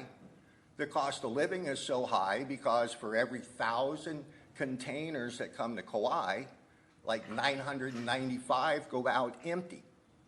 And so the cost of everything on Kauai includes shipping an empty container back. So if you want to develop agriculture, if you want people to make money on their farms, you have to fill containers and ship it out of here. And so this actually helps to do that.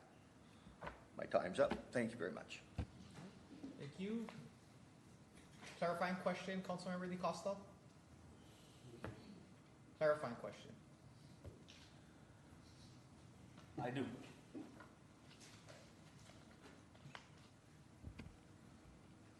For the length of time in politics, fruitful discussion and what is the word you would use? Disagreement has been the norm of politics. My question to you is, why is it so bad when your council and your administration agrees on the same thing for the betterment of our community? Why is it bad? That's good. Thank you. In the perspective of efficiency, and if in fact the entire community agrees on something. The reality is very seldom does the entire community agree on anything. And so it's a constant weighing balance, which is your predicament that you find yourselves in constantly as a politician, that the different factions want different outcomes. Oftentimes, the preferred outcome for one is the non-preferred outcome for the other. And so the council, the mayor, the courts all have to basically balance these things out. And so that's why that, I'm trying to think of what the term that's I've learned in poli-sci. But between the different branches of government is supposed to be a tension and not a war that's self-destructive, but a tension that continually forces the examination of the issues. And the problem with everybody being in lockstep is you quit examining the issue. And now you're into the world of hubris in which you think that you're correct because you were correct in the past, but you've quit examining what's going on, and thus nothing changes. My question is, how are you going to fill I think containers? you answered his clarifying question already. Thank you. Anyone else in the audience wishing to testify? Bruce?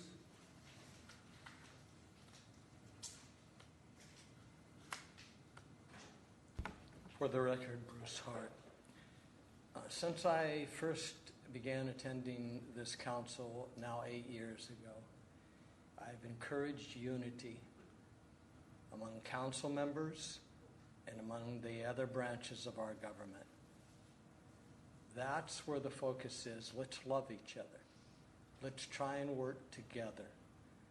If there's a disagreement between the different administration and the council and the judiciary, then that's a disagreement that can be discussed in the open so that the public knows what's going on, and everybody on council and in the mayor's office and everybody knows what's going on. You know, the idea that we cannot be friends, not only council members and the mayor's office and everybody else, is just not, I can't. I'm friends with all of you. I want to be a citizen who participates in a manner that bears, as Mr. DeCosta said, good fruit. We want to work together to be able to come to a fruitful conclusion to the problem. Housing has been a problem for the 8 years I've been here.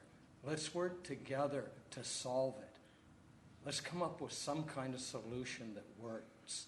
And if we can't come up with a solution that works, let's admit it. Let's don't keep just rolling it around.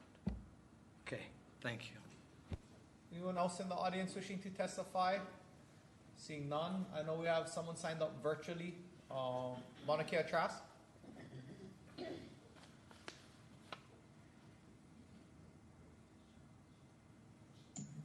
I'm sorry, did you call my name? Yeah, Monica, you're up. This is on the valuation of Wasteland bill for second reading. Thank you, Chair. You know, in the interest of time, can I testify as to both real quick, and then I'll be gone? Both bills. Yeah. Bill 2847 and 2850. Oh, no, 2846 and 2847. I'm sorry? 2846 is valuation of wasteland, 2847 is orchard development exemption. Correct. If it pleases you, Chair, I'd like to do both, and then I'll just cut. Okay. All right, thank you. Honorable Chair, members of the council, please do not take offense to my testimony today. I mean you no ill will. You are all good people, regardless of your vote today. In my opinion, approving these bills today is wrong for two reasons. One, there's no evidence to support the basis for them, and two, it's against the general plan. I think these bills are underutilized because people don't know about them, not because they are necessary. To say that tax incentives should be scrapped because they don't get granted sets a dangerous precedent. What's next? For example, 11 Kukuyola tax exemptions were granted under the Kukuyola tax exemption ordinance because I took it upon myself to review and recommend their approval while I was a deputy county attorney. The finance department simply didn't have the capacity to process them at that time. I bet that none have been granted since I left. Does that mean you will get rid of that program too? I desperately hope not. Per County Code Section 7-1.4a, all actions and decisions undertaken by the council and administration, including all departments, etc., shall be guided by the vision statement, policies, and the implementing actions of the general plan.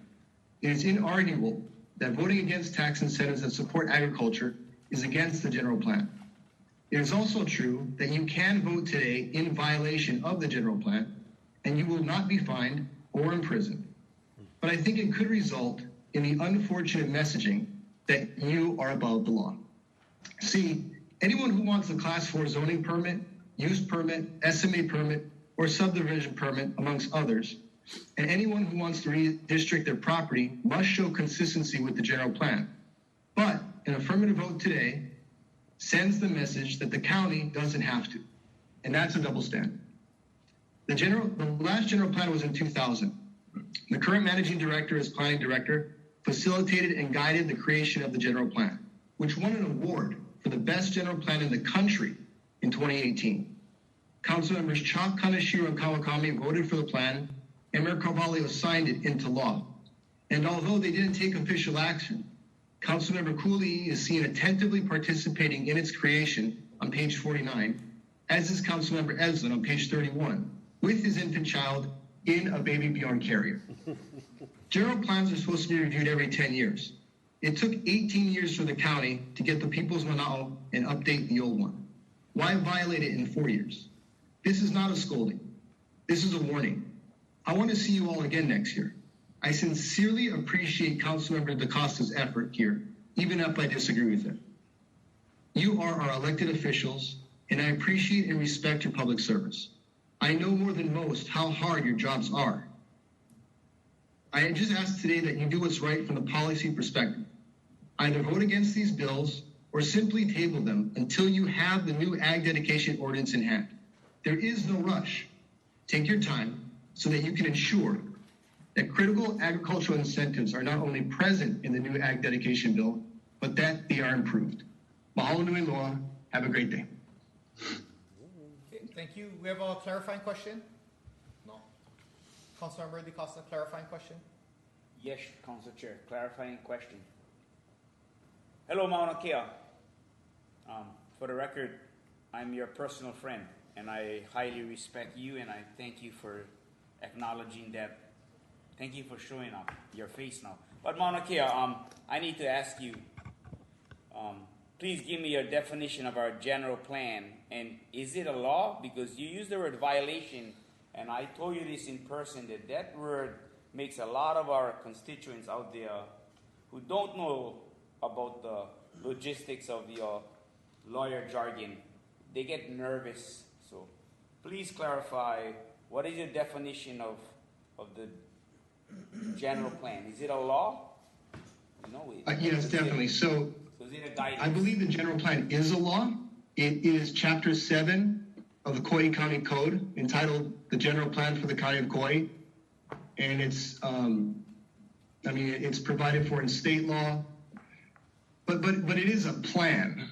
And so, like I said clearly in my testimony today, there's no fine, there's no imprisonment or anything. It's not a misdemeanor or any kind of lawful violation. It's a policy document that's set by this council, the administration, and the people of Kauai. So when I say violate, to be clear, and thank you for asking, I mean that as defined in the dictionary, not legally, just colloquially, which means to break or fail to comply with a rule or formal agreement.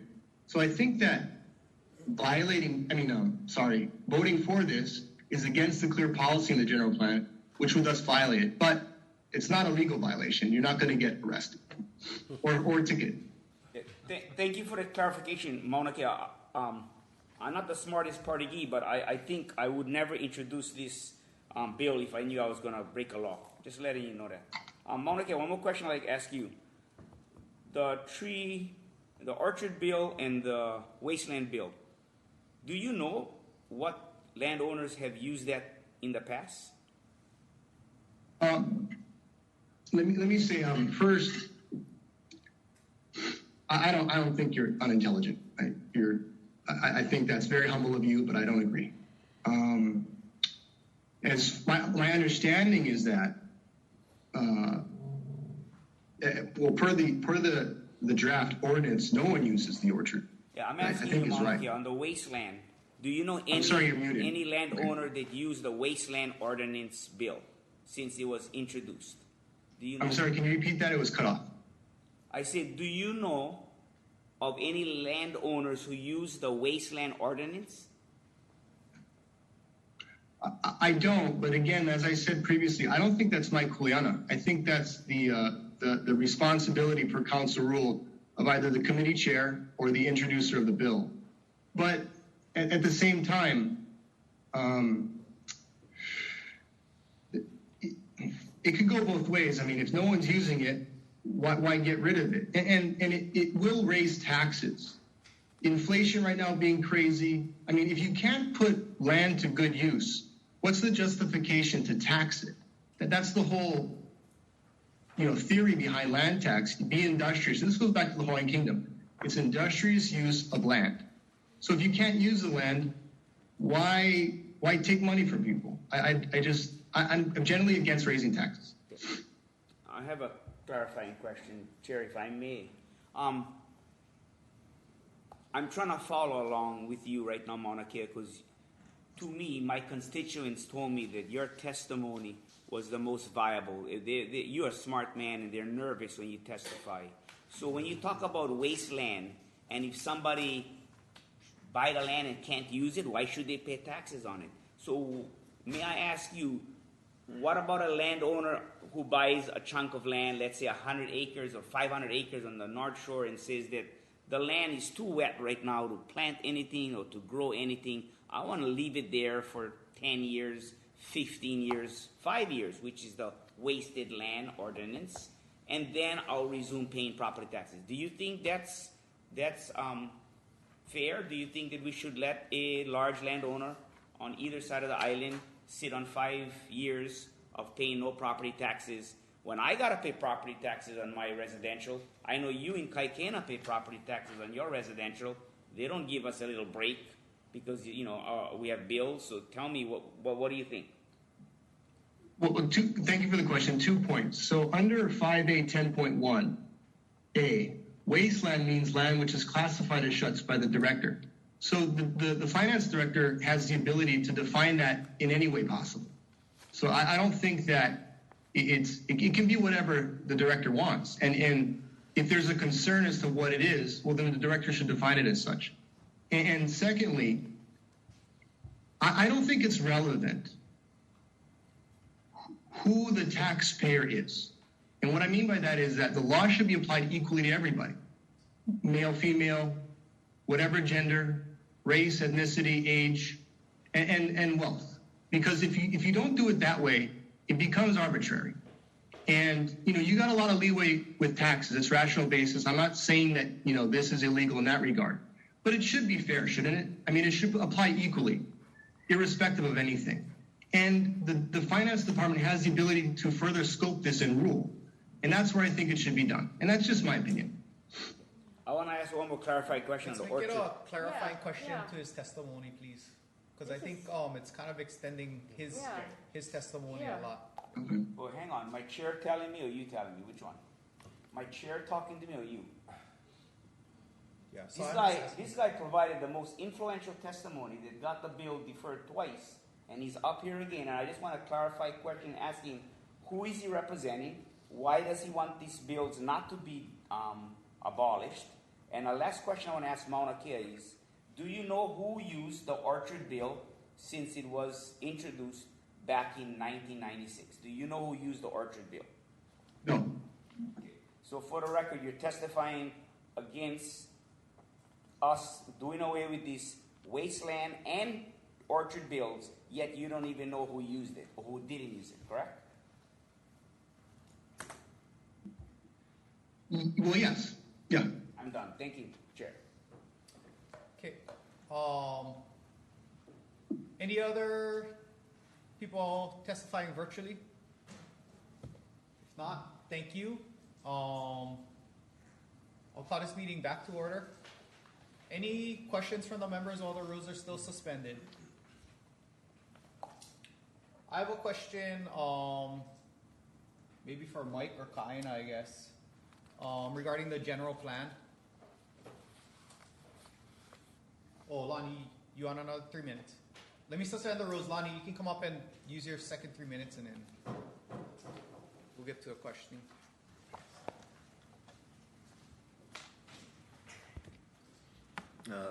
For the record, Lonnie Psychos, our former county attorney, another person who I only know because I met him here. And so having people come here versus on the screen is enormous to help little d democracy on Kauai. Very interesting listening to Mauna Kea, and one, even though I would be supportive of eliminating these from my personal view about agriculture, I do have the question of why would this be occurring now when in the relatively near future I believe we have some ag ordinance coming? And so what is the necessity of doing this now instead of doing it all at the same time? And so whether or not there's some ulterior motive somewhere in all of this, I have no idea, but it would certainly could look that way to the public, what the hurry is to do this now versus in the near future when it might be more appropriate. Thank you very much. Okay, anyone else wishing to testify? If not, I'll call the meeting while the rules are still suspended. Mike, rather than asking Mauna Kea a question, I think I'd rather ask the county a question regarding the general plan and agriculture and, you know, this bill. Are we violating the general plan by passing a bill that gets rid of an exemption? I mean, we still have the ag dedication process for all of these type of farming activities. So can you maybe reiterate a little bit on the general plan and this bill? Sure, Council Member, Council Chair, Mike DeHealy, Managing Director for the record. You know, it's funny because you know, Mauna Kea was also the county attorney at the time that the general plan was going through adoption. So, you know, it's like a reshuffling of chairs and everybody's one big happy family.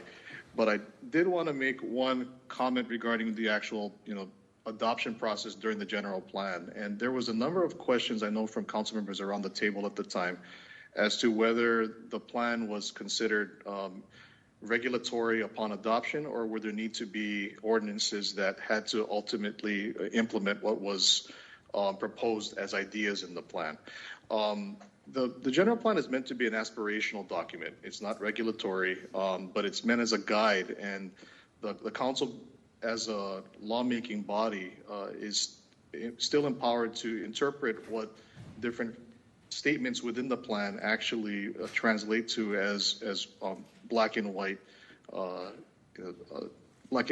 bills for adoption. And as Kaida mentioned earlier in the meeting, that's why you saw a flurry of bills over the past 3.5 years come through as a policy debate vessels to get into the granular of implementing these things.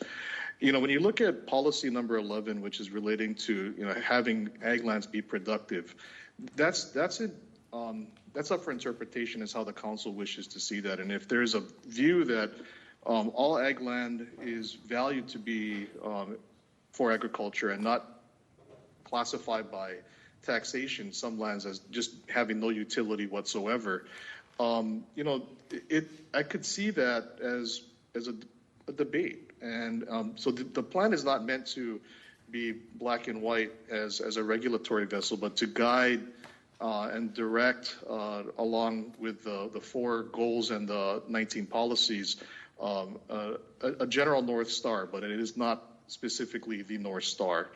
And so I would suggest that if the council was looking for, some consistency with the legislation, that it would look at policy number 11 about helping agricultural lands be productive, and whether or not the mechanisms or the bills that are there that either support that economic diversification or allow for all lands to be considered that are in agriculture for agricultural use, that is something that it can look at. But it's in effect right now an exemption for developers that wish to not have to do agriculture on their land and get a tax incentive for it.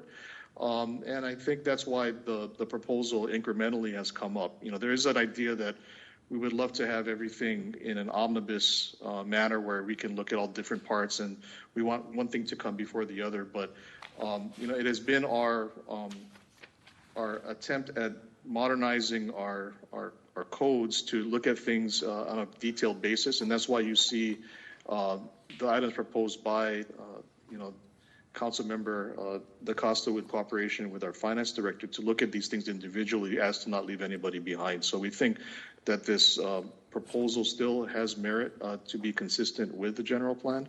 And I'm available for any questions, Chair. We are coming up on a caption break. Are there any direct follow-up questions to that regarding the general plan? If not, I'm going to take our 10-minute caption break and we'll come back and we can continue to ask more questions. So, 10-minute caption break. Mics.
Okay, welcome back. All the rules are still suspended. Any further questions? I guess I wanted to ask another clarifying question, or a question for Reiko, which, I mean, I'm going to keep it specific to this bill, which is regarding wasteland and valuation of wasteland. Reiko, can you describe, what type of lands they're talking about on this? I mean, from my understanding, it's land that eventually needs to be developed or done something with. On the front end, I was thinking it was like, resort areas, anyone that has to build stuff, and has an area they can't do anything with, they're asking for a tax break on it. And so, what is the swath of entities or type of land that can take advantage of this wasteland? And of course, I'll predicate it on this. No one has taken advantage of it ever. So, can you kind of explain, like, what type of a venture or what type of activities would be you trying to utilize this wasteland exemption? Yeah, okay. So Reiko Matsuyama, Finance Department. Yeah, so the wasteland is really for developers. It's like a portion of their property that is, has a bunch of boulders on it or something that they need to clear in order for them to develop. And there's a timeline to it, and maybe that's why we don't have any applications, is because it has to be developed within 5 years. So it's really outside of the scope of ag for our purposes for the wasteland development exemption. Okay, Councilmember Kuli. So as a follow-up, that's what I was thinking then. If we completely delete this, get rid of it, repeal it, it's not going to come up as a part of the ag dedication rewrites that you guys are doing now in a month or two. So it just won't exist. Yeah, that's correct. Okay. Any further questions? Okay. Discussion. I'll call the meeting back to order. Any discussion from the members? Councilmember Cowden? Yes, I am going to support this bill in removing this exemption. I think something very important, and even one of the testifiers, Mauna Kea, he used the word arbitrary. I think this is an incredibly arbitrary ordinance when we have wasteland means land which is classified as such by the director. That is about as arbitrary as one can get. There's not even any parameters. So I think, especially, I'm glad to know that this hasn't been utilized before. And I consider this a very poorly crafted ordinance from whenever it did happen. It's too broad, too loose, too open for any kind of arbitrary use. So I'm very supportive of removing this. I don't see in any way where it is a violation of the general plan, and having been a part of the general plan in the 90s, it took a very long time to be adapted. Then it finally got adapted. Unless you build the county zoning ordinances on top of that general plan, the general plan is toothless. So it influences the general plan, but we do not violate the general plan when we take out a bad or poorly crafted, unused earlier ordinance that is in fact very arbitrary. So strongly in support of removing this exemption. Councilmember Evson? Yeah, I support removing this exemption as well. I have expressed my hesitation with the other bills, which we'll get to. But for this one, to me, it seems kind of like a no-brainer. Right? We shouldn't be incentivizing somebody to land bank or to take their time. If you've got land that can be developed for housing, then get going and develop it for housing, right? And if you're getting taxed something on that land, that's going to hurry your process up instead of paying, little to nothing to sit on it in some capacity. Yeah, I agree with the introducer's intent here, Councilmember Costa. I agree with finance, and I agree with Councilmember Cowden in saying this is probably a badly worded exemption. It's not used. It could incentivize behavior we don't want it to do. So I will be voting in support. Yeah, I'll suspend the rules. Councilmember Koli. Yeah, no, I just wanted clarity on this 5 years. So if somebody was trying to take advantage of this, they would have to give you a specific plan of what the boulders, like you used the boulders example, how many boulders there were, what acreage it covered, and what period of time they would need to remove them, correct? So it's not, and they have up to 5 years, but it could be shorter than 5 years. Yes, that is correct. And we do have rules. We have administrative rules that are promulgated for this.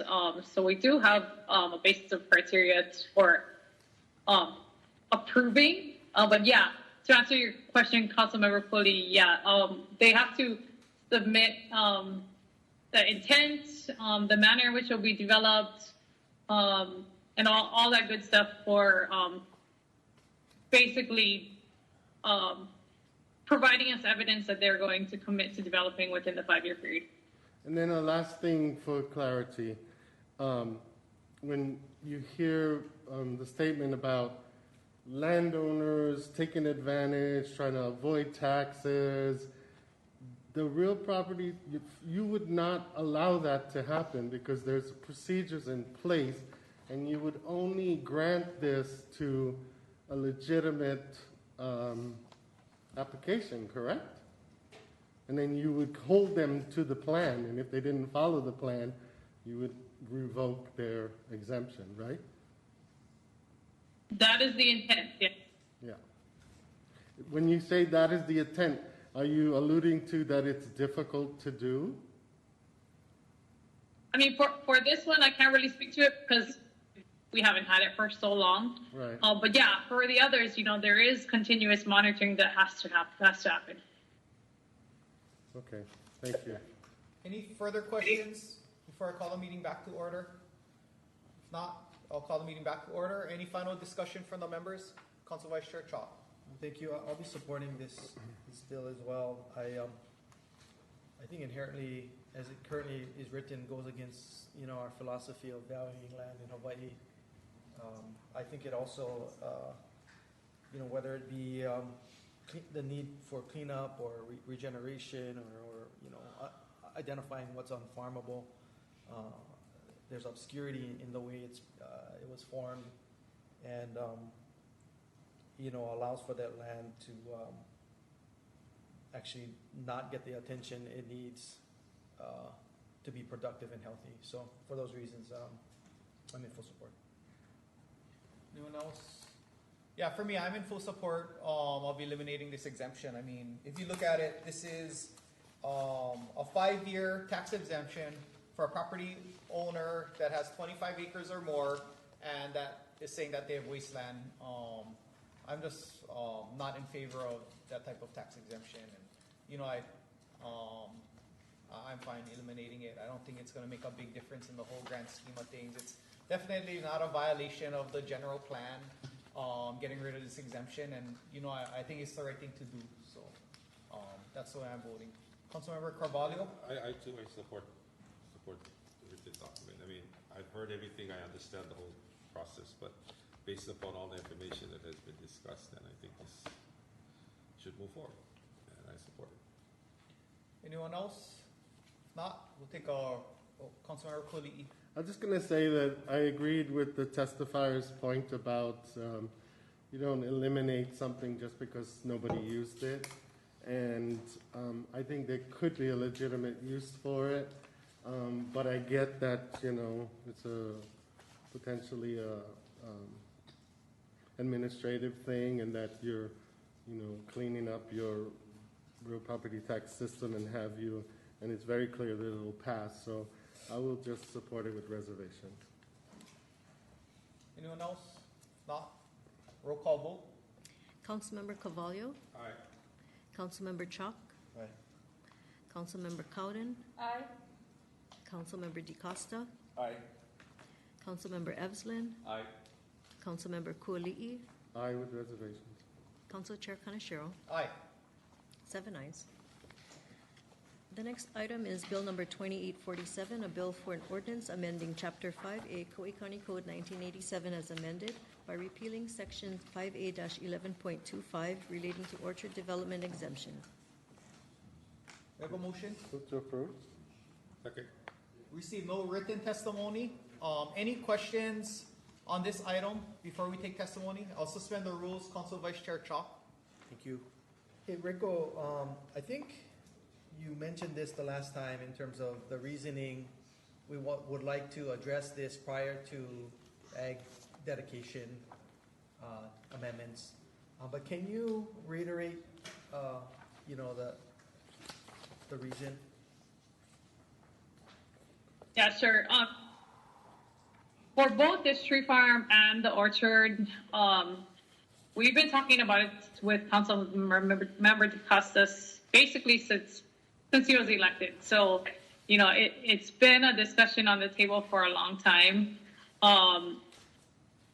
More recently, we had traction with ag dedication. So this is kind of coming in advance of it. And I think that the intent is still good to push these through without the ag dedication on the floor, because we're really trying to focus all ag tax relief to the ag dedication program. You know, that's the primary vehicle. And on top of that, the ag dedication bill is going to be very complicated. You know, these tree farm and orchard exemptions, I don't want to say they're relatively simple, but compared to the ag dedication, these are going to be pretty easy. You know, you're talking about just kind of sunsetting these two programs, as opposed to the ag dedication where we're creating a whole new program. And I've said it to a few of you folks, but you know, these exemptions, you know, tree farm we have 16, this one we have 0 that are currently in it. And they're all going to be affected the same way, right? They're not affected at all. For the ag dedication, we have like hundreds and hundreds of ag dedications, and all of them are going to be affected differently. So it's really going to be a convoluted ask. And so I think separating these out, getting rid of them so we can focus our attention, and again, make sure that they're included in the ag dedication bill, will come to a head. And I think that's the best route. I think it'll be the most effective for everybody, including the ag industry. Thank you. Councilmember Cowden. I appreciate the time that you have taken with me individually as well as the other questions. And so just clarifying publicly, my understanding is right now, if we pass this today, it will not impact any properties out there. The only one that has been applicable before is the coffee farm, and they have moved beyond this original dedication. So my clear understanding from you is when we go through our ag dedication bill, as we develop it, we absolutely can put all this in there in this other form. So we are not eliminating the opportunity to incentivize orchards. We're just going to roll it into the other piece. And right now, that's not going to impact anybody, because what's very important to me is when businesses have invested and created a whole long-term plan, that we don't shift their direction that's going to have a negative impact. And as we have discussed, is there's no farm out there, no orchard out there that will be negatively impacted as this is changing. Yes, that's correct. You know, remember that this orchard exemption is for 50 acres or more, right? So an ag dedication, you could do an orchard, you know, with a smaller pieces of land. So I definitely think the ag dedication program will capture more people that can do orchard with smaller chunks of land.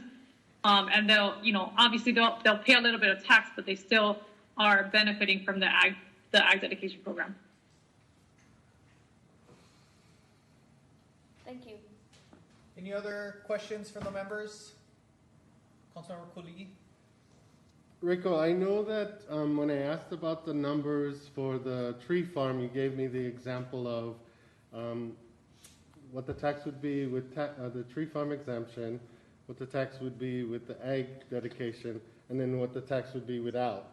And clearly the without was super high, but the difference between the ag, the tree farm exemption and the ag dedication was pretty small, not that big of a difference.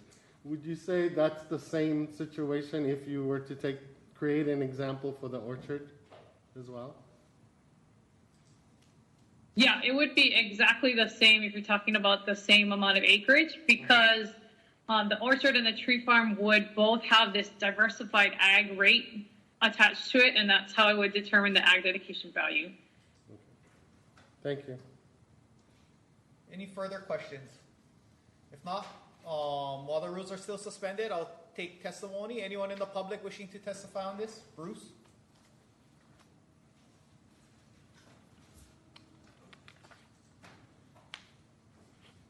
For the record, Bruce Hart, I've taken every opportunity, and I'll take this from before this council as long as I've been here, in order to encourage the council to offer incentives for the planting of orchards. It is a big project to plant an orchard. The farmer is not going to derive income from that orchard until the trees mature. And it can take anywhere from 4 to 5 to even 10 years for those trees to become productive enough for them to actually provide a significant income for the farmer. He has to tend to those trees in the orchard during all that time.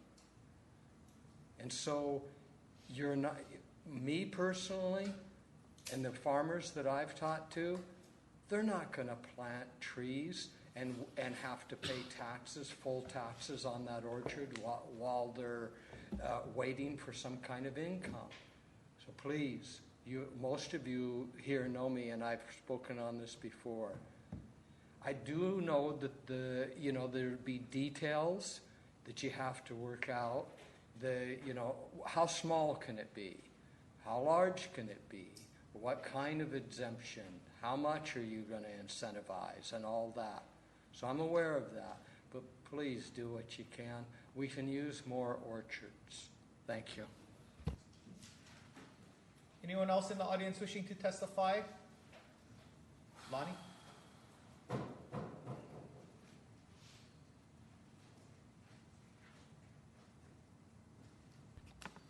For the record, my name's Lonnie Psychos.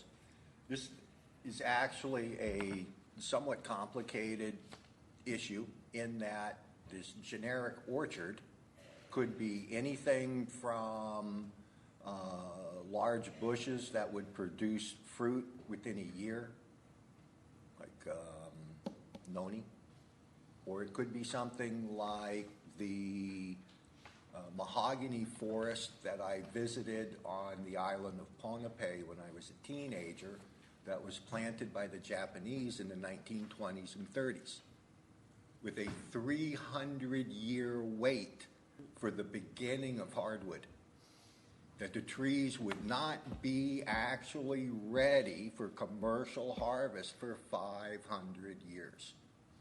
Now, the mahogany tree can be harvested early and turned into veneer, but if you want dense hardwood, it is a very long-term project.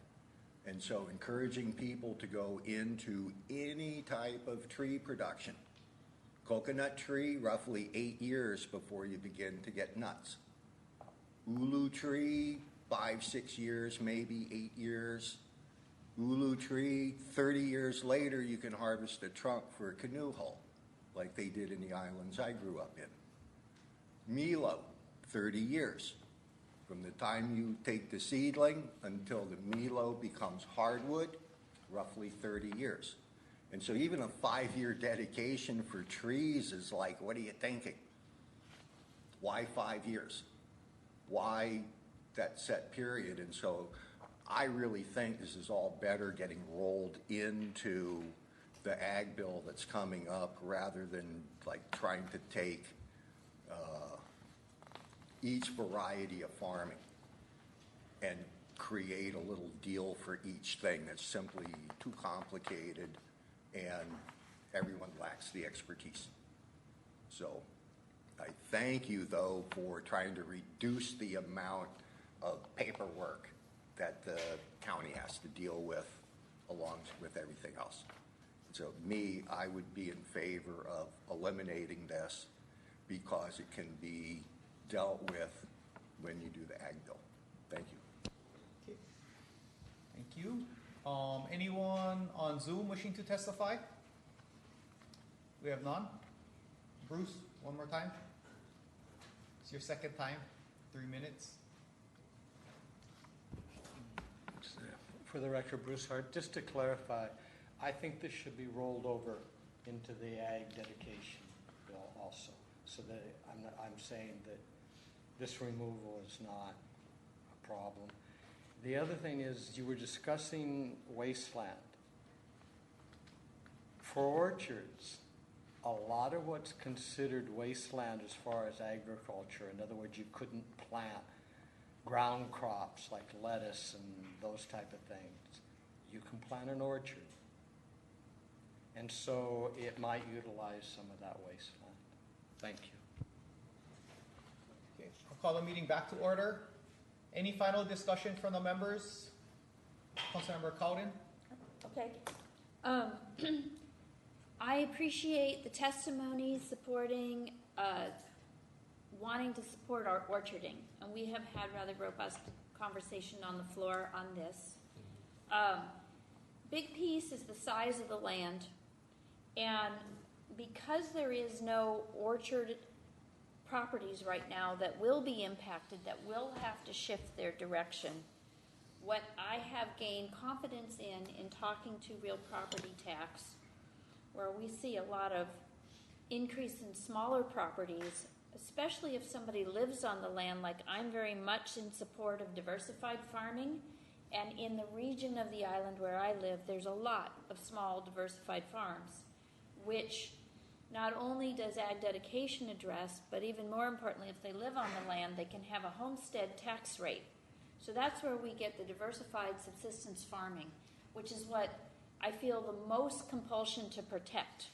And they would end up with the best real property tax rate anyway. So I appreciate what we've talked about, needing to export crops to fill up the containers leaving. But if we have homestead or with these things that are smaller, it also works well for building resilience on the island. So these are little kind of pieces that are out there. So again, on this particular bill, ordinance, when we remove it, it's with full intention to be replacing that opportunity in ways that can function for smaller properties. And so that's my perspective of why I am willing to support it now. Councilmember Evslin? Yeah, I've struggled with this along with the tree farm exemption, as I expressed, I think, at committee. And I'm kind of at a 51-49 place now. And that I do think we should be pointing to the success of Kauai coffee as a success of the orchard exemption. And, we haven't heard from them. We don't know how much the orchard exemption played into, whether they were able to build that out or get investments, et cetera. But, if it did have some factor, 2 years of no taxes for, the largest coffee plantation in the country, major exporter of coffee, is a success.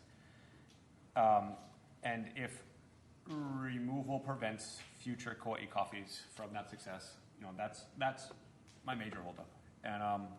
And I do agree with Mauna Kea's testimony that repeal could potentially go against the spirit of the general plan, at least, right? The general plan clearly says support big and small farms, do that through tax incentives. All of that said, that's my 49. My 51, I will be voting in support of it. is to say that I think that both of those concerns can be ameliorated through ag dedication, right? And I think it puts more onus on us to ensure that we're passing an ag dedication. That we're passing an ag dedication bill this term, which ensures that we're filling that gap and providing more incentive for farmers. And I, have been working on ag dedication here, so I have seen it, and I am confident that it is a significant improvement over our current system, and that even for people who wanting to do an orchard, that ag dedication provides probably a better route than the current orchard exemption does. The future hypothetical ag dedication that we're going to be talking about at some point. So my 51 is to say, and the reason I'm going to vote yes today with reservations is to say, let's ensure that we pass ag dedication this year to ensure that we're incentivizing farming and orchards, both big and small. Anyone else? Councilmember DeCosta? I introduced this bill, so it's obvious I'm going to be supporting it. I just wanted to give a final discussion on why it was introduced, because I haven't heard this term before, honestly. Yes, with reservation. I never was instructed that I could use that, so I don't know what it means. It's a yes. So, Chair, would you like to clarify that, please? There's no reservation. It's a yes. So is a yes. You pick right, yes or no. Okay, that's fine. So what I'm doing, and I think throughout the world, equity and fairness is by far the point that we want to go with in any issue, in any dynamic. Fairness. And what I view as unfair is landowners who own 50 acres or more. And again, I beg you guys to look at those landowners on Kauai and come up with names and who is a 50 acre plus owner on Kauai. I look in this room, I don't see not one of us here. They are a corporation. A corporation can afford to pay the same taxes that we pay. So I introduced this not to hurt anybody, not to stop a future Kauai coffee or a future macadamia nut orchard, but to hold them accountable like how they hold us accountable to pay for our real property tax or our commercial taxes that when you lease a building space at the Lihui Kukui Grove Mall. Let's start holding our large corporations accountable for taxes that they should pay. Whether the revenue comes in within 1 year or comes in 10 years. I made an example about the wine that you drink. When the wine is put in a bottle and sold on a shelf within the first year of the harvest of the wine. Or the wine that's put in a barrel, sit on a shelf for maybe 50 years, and it comes out in a bottle of that Chardonnay would cost $1,000. Same process. I rest. Thank you. Councilmember Evelyn. Thank you, Councilmember DaCosta. Just to clarify two things. One, to say yes with reservations is to say, of course, we have a yes or no option ahead of us, but to express, here's my reasons for being hesitant. And I don't want to get into an argument. I'm voting in support of your bill here, but I do think what you're saying would be more valid if we had tons of agricultural operations all competing for land on our, just this thriving agricultural industry, which we don't have, right? Ag is not profitable or barely marginally profitable, right? USDA data showing that farmers are making less and less and less, and that we're losing more and more land is going fallow. So I think it is on us to ensure that we are providing whatever benefits we can, or making it as easy as possible for farmers to be successful. And I do think that we're going to hopefully succeed in making it easier to farm through ag dedication, but I'm just expressing my own, the reason I have been hesitant about this, though I will be voting in support. May I? Councilmember DeCosta. Yeah, and I'm working with you on that ag dedication. So of course, by all means, we're going to address this for the smaller orchard farmers. The point again was just the 50 acre or larger. Thank you, Council Chair Edson.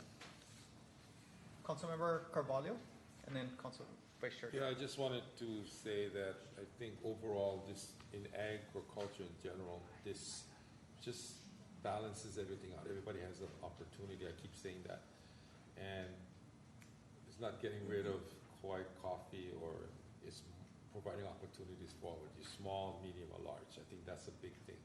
But we got to be careful as we move forward that we as council continue to ask the right questions and keep everybody accountable. Because even the ag community, the leadership, should I say, is supportive, from what I understand. So I just wanted to make clear that I am going to support this, but there's follow-up and information that we got to stand firm on overall to keep everybody accountable and at the table. We're not eliminating anybody. We're trying to be inclusive, and finance has done a good job in trying to figure out and balance things out, so we can meet the requirements that is on the table. So that's from me, and I will be supporting it. Yeah, for me, I'll be voting in support of getting rid of the exemption. Again, this is for 50 acres or more, and the exemption is up to 2 years after their first harvest. So if you're harvesting within 3 years, it's a 5-year exemption to real property taxes. For any property over 50 acres that's growing these type of orchard crops. Again, to bring it back, I mean, we get so stuck in the details. I mean, are we hurting agriculture by getting rid of this exemption? I don't think so. I think real property taxes from the county is not going to be the weight that breaks agriculture on Kauai. It just isn't. There's so many other factors that are way greater than our real property taxes. We're fighting over like a 5-year exemption, 2-year exemption. Are these taxes going to make or break this business? That business should be incorporating that tax into their business. They should be incorporating all their risk into the business. They should be figuring out what is their cost going to be if they're selling in 10 years, 4 years, 5 years. What are their costs? Labor costs is huge. Weather, all these factors we cannot control. So for us to say, oh, if we do this, we're not encouraging agriculture, we're going to kill agriculture. We're the smallest part of the bill in agriculture. Labor costs, fertilizer costs, all these other things we have no control over is what is going to hurt agriculture. Public sentiment, maybe they don't want agriculture next to them. Those are the things that are going to hurt agriculture. I mean, we're looking at just such a small thing, and when we're saying, oh, we don't care about agriculture, that's not true. We are putting agriculture one step ahead. We have the ag dedication process that any type of agriculture can apply for. It gives them a tax break. Any agriculture, trees, orchard, farming, ranching, everyone can apply for. Can a rancher apply for a tax exemption and not pay taxes? No. Can a farmer that's farming 20 acres of lettuce apply for a tax exemption and get no taxes? No. So again, we're talking about fairness and equity here. We're trying to make it fair and equitable. And we are not violating the general plan. We're not going against the general plan because we already put agriculture one step ahead. We provide an agriculture dedication process. We don't provide tax relief to any new company that's going in a commercial building. We don't provide tax relief or exemptions to a new family-owned business going into an industrial building, commercial building, starting a new business. We do for agriculture. We put it one step ahead. So all of this talk about us, I mean, going against the general plan and hurting agriculture, I mean, we really got to take a step back and say, what are we doing? I mean, if we're here to solely make every single ag operation on Kauai succeed, then I don't know, we better raise taxes and start dumping millions of dollars to subsidize ag operations. But again, at the end of the day, taxes is the only tool we have, and we are providing a tax relief. We're providing an ag dedication process that we're trying to make fair throughout all of the agriculture. And we're not gonna be the sole purpose on whether a business is gonna succeed or not. There's so many other factors to it. And so I just wanna say, I'm in support of this. We are providing an ag dedication process, which is fair and equitable to every agriculture producer here. And again, I mean, if we're gonna start looking at our businesses failing because of us or this, then why don't we look at family-owned businesses, these type of businesses? We're not, because we're gonna end up giving away more money than the county has. So again, we're just a limited factor. I'm in favor of getting rid of this exemption and having all agriculture producers go through our ag dedication process. Councilmember Cooley. Chair, I'm sorry I missed my turn. I know you should always go last, but I just wanted to make a few comments and say that I'm in complete agreement with Councilmember Evslin, and I too will be voting with reservations. I appreciate the comments made by our testifier, Bruce Hart, about the orchards and how the trees take time to grow. There's been all this talk about fair and equitable, and I just need to make it really clear that there's a difference between equality and equity. So if you're talking about equity and what's equitable, then you have to take into account that there's a difference between someone who's growing vegetables and someone who's growing fruit trees.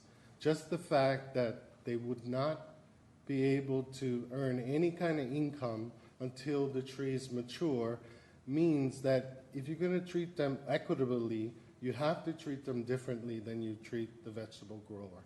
In the end, you want them all paying the same, yes, but the orchard grower is not making anything. It's just expense, expense, expense, and no income until those trees are grown. So what's fair and equitable is not what people are saying. They're talking about equality, treat everyone exactly the same, but equity means we don't treat everyone the same. And I'm assuming that when we look at this ag dedication, that there will be some differences between what, and that's why it's probably so difficult too, because there's so many different types of agriculture, but that we would have to account for the fact that different things grow at different rates, and the ability to make any kind of income and pay taxes on that income, on the land deriving that income, has to be considered. So that's all I'll say, and I'm supporting with reservations. Councilmember DeCosta. I wanted to personally thank you, Chair. I think you always put things in perspective, and you're very intellectual in your delivery of the content information that we and our constituents need to hear. So I wanted to say thank you for today's delivery of your information. Any further discussion? If not, we'll take a roll call vote. Councilmember Carvalho. Aye. Councilmember Chalk. Aye. Councilmember Cowden. Aye. Councilmember DeCosta. Aye. Councilmember Evslin. Aye. Councilmember Kuali'i. Council Chair Kaneshiro. Aye. 7 ayes. The next bill is Bill Number 2850, a bill for an ordinance approving a collective bargaining agreement for Bargaining Unit 1 between July 1st, 2021 and June 30th, 2025. We received written testimony on this item. Do we have any questions from the members on this item? If not, I'll suspend the rules. Anyone wishing to testify? Can you repeat the item? This is the Bargaining Unit 1, Collective Bargaining Agreement for Bargaining Unit 1. Lonnie, the rules are suspended.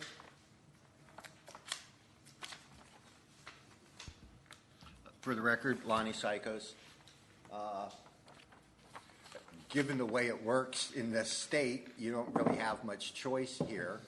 However, in clarity for the public, it would be good if you could review which portion of our labor force this governs. We're fully aware of the 3% and 5% pay raises and the $1,000 one-time payment, whatever the actual figures are. That's close. But what we're, without doing a bunch of research, we don't know which employees this governs. So if you could just let us know that, please. Thank you.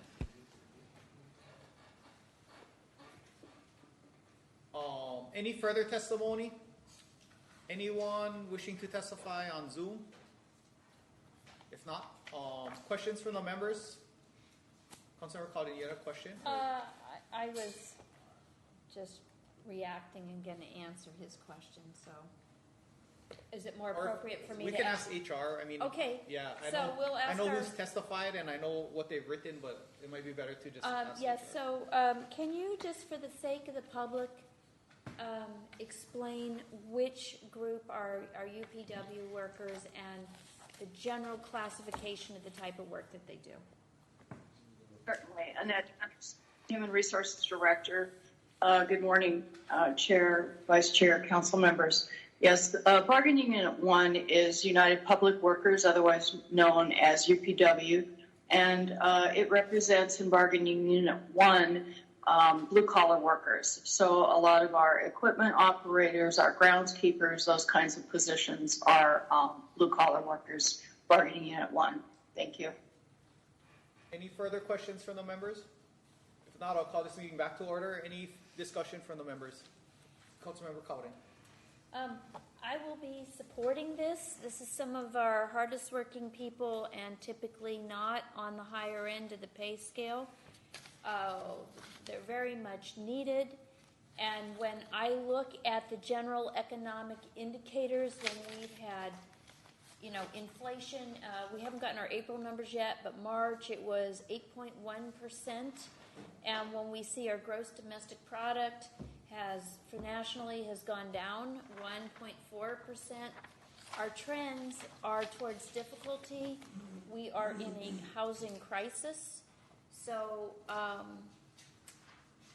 I know we will have, the other unions are likely to have similar increases. I think that there is enough flexibility in our existing budget that we'll be able to absorb those increases. And if we don't take care of our people who are out there working hard, most likely to have injury, we aren't actually addressing the bread and butter of what the county responsibilities are, which is fixing the roads, making sure the parks are clean, taking out the trash. So I am appreciative of our workers, our team members, and I will be supporting this. Anyone else? If not, take a roll call vote. Councilmember Carvalho. Aye. Councilmember Chalk. Aye. Councilmember Cowden. Aye. Councilmember DeCosta. Aye. Councilmember Evslin. Aye. Councilmember Kuali'i. Aye. Council Chair Kaneshiro. Aye. 7 ayes. And that concludes the business on our agenda. Not seeing or hearing any objections, this meeting is now adjourned and we will head into a committee meeting. I would like to call to order the Public Works and Veteran Services Committee meeting. Let the record reflect that we do have all members present. Clerk, could you please read the only item on our agenda? Bill number 2853, a bill for an ordinance amending Chapter 14, Kauai County Code 1987 as amended relating to the plumbing code. Could I get a motion to approve? Move to approve. Second. Members, this is the bill to update our plumbing code to the 2018 Uniform Plumbing Code amendments. We had a really great overview at first reading from Public Works, and it was nice to see the various unions affected by this bill in agreement with the update and amendments. Members, are there any questions for Public Works? If so, can I suspend the rules and we can take questions now? Luke. Troy Lillian, thank you for being here. So I know we did have an opportunity to meet recently, and I appreciate you guys answering a lot of my questions. But so the gist of the concerns that I expressed to you in our meetings was that the State Building Code Council passed a version of the UPC, the plumbing code, and they had a whole lot of amendments to the plumbing code. And for me as a non-plumber, some of those amendments look like it might make it easier to build. For example, the ability, if you're installing a non-water urinal, a waterless urinal, that you don't have to rough in water lines to that urinal that has no water supply. And then in our version, I've had trouble going back and forth between our version and the State Building Code Council version and trying to figure out the differences between the two. And so you guys helped clarify yesterday some of those differences.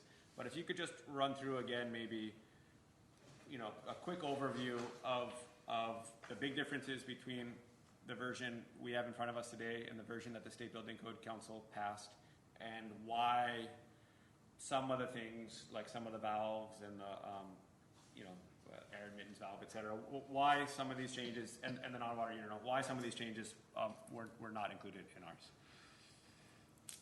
Go ahead, Leo. I Good morning, Council Chair, members of the Council. For the record, this is Leola Escalona. I'm Code Enforcement Officer for Department of Public Works, Building Division. Councilmember Evelyn, we met with you recently. You did have some concerns about what some of the differences were between our version and the state version of the 2018 UPC code adoption. Basically, we did follow some of the amendments that were contained in the state adoption. However, there were several inconsistencies with regard to the Uniform Plumbing Code. Some of the amendments in the state adoption reference standards that are in the International Plumbing Code. And if you start mixing two different codes, for one, there's inconsistency, and the system itself might not work as far as pipe sizing, slope, so on and so forth. So that's why for the County of Kauai, we felt it's better to just stay with one code that all the plumbing contractors are trained for, licensed for. And that's why we were able to get support from the kids. Okay. Yeah, thank you. And as I expressed yesterday, you guys are subject matter experts. I'm not a plumber. I'm not here to second guess slope or air admittance valves. My only concern was if there's something that the State Building Code Council had passed, and if that was something that did make some construction easier, and it was something that would be applied potentially statewide, to better understand why we weren't following some of it. And the other concern was just an inability to actually see all of the differences, right? To look through the amendments to the State Building Code Council and see which ones we'd adopted and which we hadn't. I sort of just, skimming through, noticed the non-water urinal one, which is the only one that stood out to me. So, for something like that, where, from my understanding, State Building Code Council version just strikes through saying you have to put a roughed-in water line to a non-water urinal. And so, as I understand, our version would then include the UPC language exactly, which would say you have to put a water line to a non-water urinal. So, are there, health and safety concerns around, say, that one specifically? And again, sorry, the only reason I'm really asking this one is because it's one of the few that I can understand, right? I'm not going to question air admittance valves or slope, et cetera.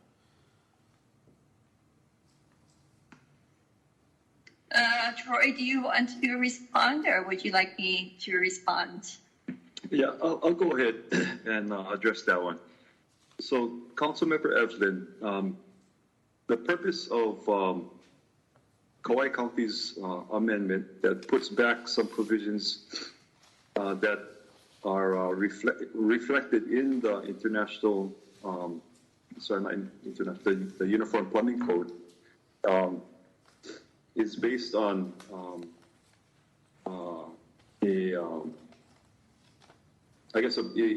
an opinion that it actually improves upon what was adopted by the state, because it enables the system there that's being installed to actually be appropriately sized.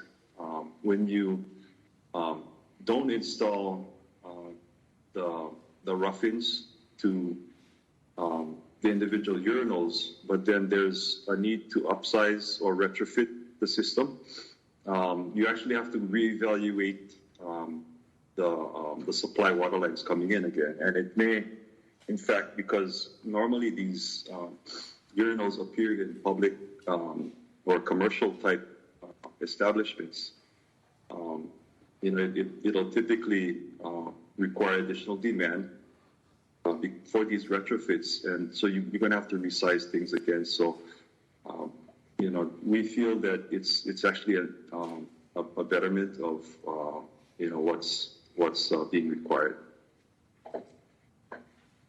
Okay, thank you. My final question, and are there any concerns or issues with us potentially having a different code than other islands if they pass the state version? Or are the islands often making these types of modifications individually, and so we often have different codes? Leo, would you like to address that one? You're on mute, Leo. You're on mute, Leo. Councilmember Eslin, are you asking whether or not the county of Kauai would look at adopting another code other than the uniform plumbing code? Sorry. Yeah, if I can just clarify. So if, given that the State Building Code Council passed this version, which has a bunch of differences, including, you know, the rough-in for non-water urinals, does that create issues or discrepancies if, you know, say you have a firm which operates around the state, and if they're building something on any other island and they're following, I don't know if these other islands all adopt the state version exactly, but they're following that and they say they don't have to rough in water lines to non-water urinals, and then they're coming to Kauai and they do have to, and I don't know how many other changes there are, but is there issues with there potentially being inconsistencies like that for our code compared to other islands, or are they commonly, is each island commonly making these types of individual changes on our own? Well, with regard to local amendments at the county level, each island, they do have their unique differences in both the building and plumbing codes. I think what you're getting at is whether it would create an issue out in the field. But, you know, if there's any requirements, that would be handled at the plan review process. So by the time the plumbing contractor gets out there, you would already be aware of what requirements are needed with regard to the installation. Okay, thank you. Yeah, and I didn't necessarily mean in the field. I just meant confusion over differences island-wide for firms that could operate between different islands. But I hear what you're saying, that each island has their own individual changes that they do. And so, you know, firms that do operate between islands should be familiar with each island's code, I guess. But that's all the questions I have. Thank you. Follow-up question? Related question. If I remember correctly, about 3 years ago, we went up to, I think, 17 times that this came before council, certainly some of which was before my time, but I tried hard to understand. So the difference that I believe I remember between the Uniform Plumbing Code and the International Plumbing Code is the level of skill behind the people putting in the plumbing. You have plumbers put in the plumbing under the Uniform Plumbing Code, whereas you have laborers putting it in under the International Plumbing Code because it's more, it's just a diagram that they get and then they just go in and put it in as laborers. So what I recall was the importance of retaining skilled work and skilled understanding and having that more developed craft, that was also a part of the difference. Do you have a question? Yeah, I'm asking her if I'm remembering right. Do I have that right? I don't know. You sound like you gave her information. You're asking a question. Yeah, I tend to do it with a semicolon and then I ask the question. So my semicolon, that's what I remembered. My question is, am I remembering correctly? We have a very robust conversation felt like months on why the Uniform Plumbing Code was more important, and that had to do with the skill level of people putting it in and the ability. Is that correct with your memory? I think Doug Haig was the one who was on the other end of that conversation. If you can't answer it, you can't answer it, but that's what I remember was the big issue.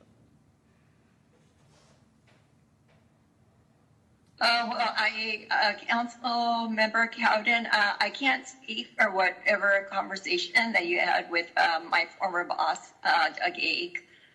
And I was not actively a participant in the last adoption of the plumbing code. Okay. As far as skill level, are you questioning the skill level of Hawaii plumbing contractors? Is that what your question is? The Hawaii plumbing contractors were saying stick with the Uniform Plumbing Code very clearly. They were feeling that that was where you're going to have better work. It seemed like that was really, maybe I see Mike DeHillig's picture came up. Do you have a response on this? Yep, you know, and Councilmember Collin, I do remember the conversation we had a few years ago concerning this. you know, the differences between the UPC and the IPC, you know, it tends to vary in terms of the perspective of what is more or less considered better. You know, some may consider one of the codes better because it's more restrictive, but then on the same token, it is more expensive. So, you know, those are the types of things that as there are more granular discussions on a 1/4 inch versus a 1/2 inch valve versus something that is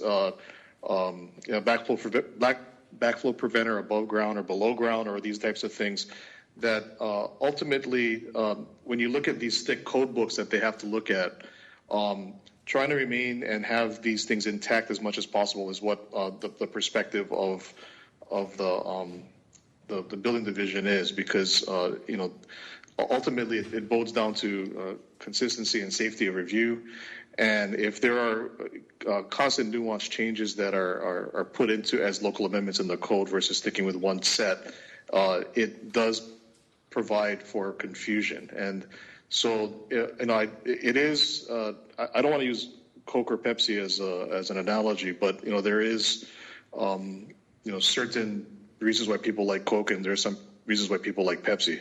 But at the end of the day, it's still, you know, cola. So, you know, we could go through the debate as to what is and what isn't the benefits of each, but I think as proposed by our chief building inspector, having consistency in what documents they're using to compare with the actual plans and what's out on the site is advantageous for their work. Thank you. My question is satisfied. Thank you. Any other follow-up questions on this? I have a follow-up question for you, I believe, Troy. I spoke a little bit to you, Troy, on that. I was a little bit worried about the waterless urinal and how would it affect the ag owners who would like to do like a dormitory style of ag housing that had these little waterless urinals that are attached to the little Quonset hut that's all under one roof with their shared kitchen. Would they still have to put in like a rough-in plumbing system into that off-the-grid home that's connected by a roof in the dormitory setting, the shared kitchen, but yet it's an entity that sleeps the person with their little bathroom attached to it? That's the part that I kind of spoke to you a little bit about it, Luke, that we're a little bit worried about that we might not allow for that now. You had addressed it a little bit in our conversation about a watershed catchment system, but what if they get their water and they were doing their cooking at the dormitory kitchen and they would walk back to their quarters to sleep, but they had a little bathroom off the grid, porta potty, whatever they would have, right? Organic compost toilet with the waterless urinal. How would that affect? We don't want to not have that availability for that system, considering that would be on the ag area, and ag housing is such a important component. Okay, thank you, Councilmember Picasso. So, and I think I didn't do this yet. Troy Tanigao for the record. So regarding that question about systems that typically don't use water, you know, like the portable toilets. You know, those are typically individual type units and independent from, you know, any structure that would typically require a building permit. But, you know, as far as, you know, those type of dormitory type lavatories that, you know, have that would have a waterless urinal. The code already, you know, even though the county's, the amendment that we're talking about that required that rough-in to each individual urinal, even without that amendment, water supply would still be required to that structure. You know, that's in that portion of the code, in a couple sentences above the sentence that we added in. So water already has to be provided to that structure. And the water supply to that, should be reliable water supply, providing sufficient water to whatever uses, have in that building. So it's nothing additional, to what, an additional requirement that would now require somebody to bring in a new water supply. It's an addition to actually, in our opinion, improve upon the planning, for that type of facilities. Also, I wanted to ask one more question, Troy. With that, with our new plumbing code, are we addressing? I know Councilwoman Cowden brought it up, which is a very important point with the fire hydrants that use the residential water and the hydrant to fight fire water. With all that drawing on it, it becomes a little less pressurized. And I know fire sprinklers was a big talk in some of the areas that we've had some of these fires. Are we addressing that in-house fire sprinklers with our new plumbing code? In areas that might have that stem hydrant that doesn't have the pressure, so by the time the fire department gets there, the sprinklers would have probably kicked in. I just wanted to know if that it's been addressed or it was talked about or it's not. Yeah, typically the plumbing code would require proper engineering to make sure that whatever fixtures are being installed have the necessary water supply to activate properly. Leo, you have additional detail you want to would be helpful to address Councilmember Costa's question earlier. Yes, Councilmember Costa, this is Leolyn Escalona. With regard to fire sprinkler requirements, that is addressed in the fire code. So that would not be contained in this code adoption. Thank you, Leo. Anybody You're else welcome. have?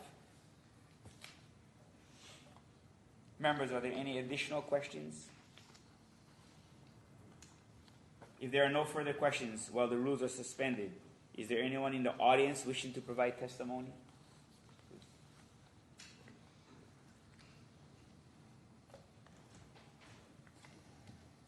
For the record, Bruce Hart.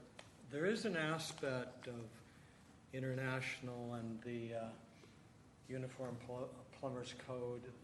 There's a political aspect that nobody's discussed. Who develops the international code? Usually it's developed by some committee at the United Nations. And I'm not going to get into a discussion of just why, but I think that it's something, an aspect of between the two that should be taken into consideration. Okay, thank you. Thank you. Is there anyone else in the audience that wish to provide testimony? Is there anyone on Zoom wishing to provide testimony? Okay, thank you. Not seeing or hearing any requests to testify, I would like to call this meeting back to order. Members, any final discussion? Councilmember Edson. Yeah, I'll be voting in support of passage today. I appreciate Building Division, Leolyn, and Troy meeting with me and helping clarify some of this. As I kind of expressed in my own questions, my, I guess, ideological reaction almost in reading the State Building Code Council version versus ours is to have some level of concern when the State Building Code, all of their justifications for, or much of their justifications for their amendments were to provide more flexibility for users who consider it beneficial to do things like different styles of venting or, not rough in water supply. And so my concern in meeting with building was, why do we have one that is stricter than the State Building Code Council version? When in general, I'm always going to be supportive of more flexibility in building construction to try and, as a way to potentially bring down costs. All that said, I'm not a plumber. I'm not doing plan review, and I'm not here to necessarily second guess the work that our building division has done. And we've heard no testimony from other subject matter experts saying that this is going to, raise construction costs as opposed to the State Building Code Council version was. So sort of given, the lack of that, I felt it was prudent to maybe raise my own little flag there. Appreciate Building Division answering those questions, and I will be voting in support, and I trust them that this is the right direction for Kauai here. Any other members with final discussion?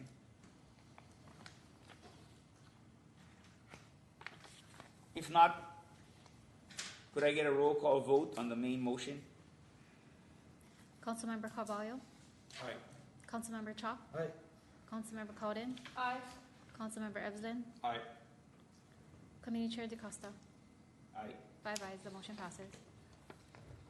Seeing no further business and hearing no objections, the Public Works and Veteran Services Committee is now adjourned.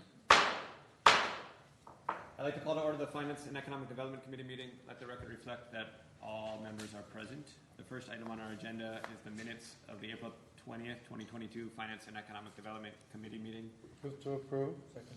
Is there anyone in the audience wishing to testify? Anybody on Zoom? If not, any final discussion? All those in favor of approval signify by saying aye. Aye. Aye. Those opposed? Motion is carried. Clerk, could you read the next item on our agenda? Bill number 2828, a bill for an ordinance amending Chapter 5A, Kauai County Code 1987 as amended, establishing a commercial vehicular rental real property tax class.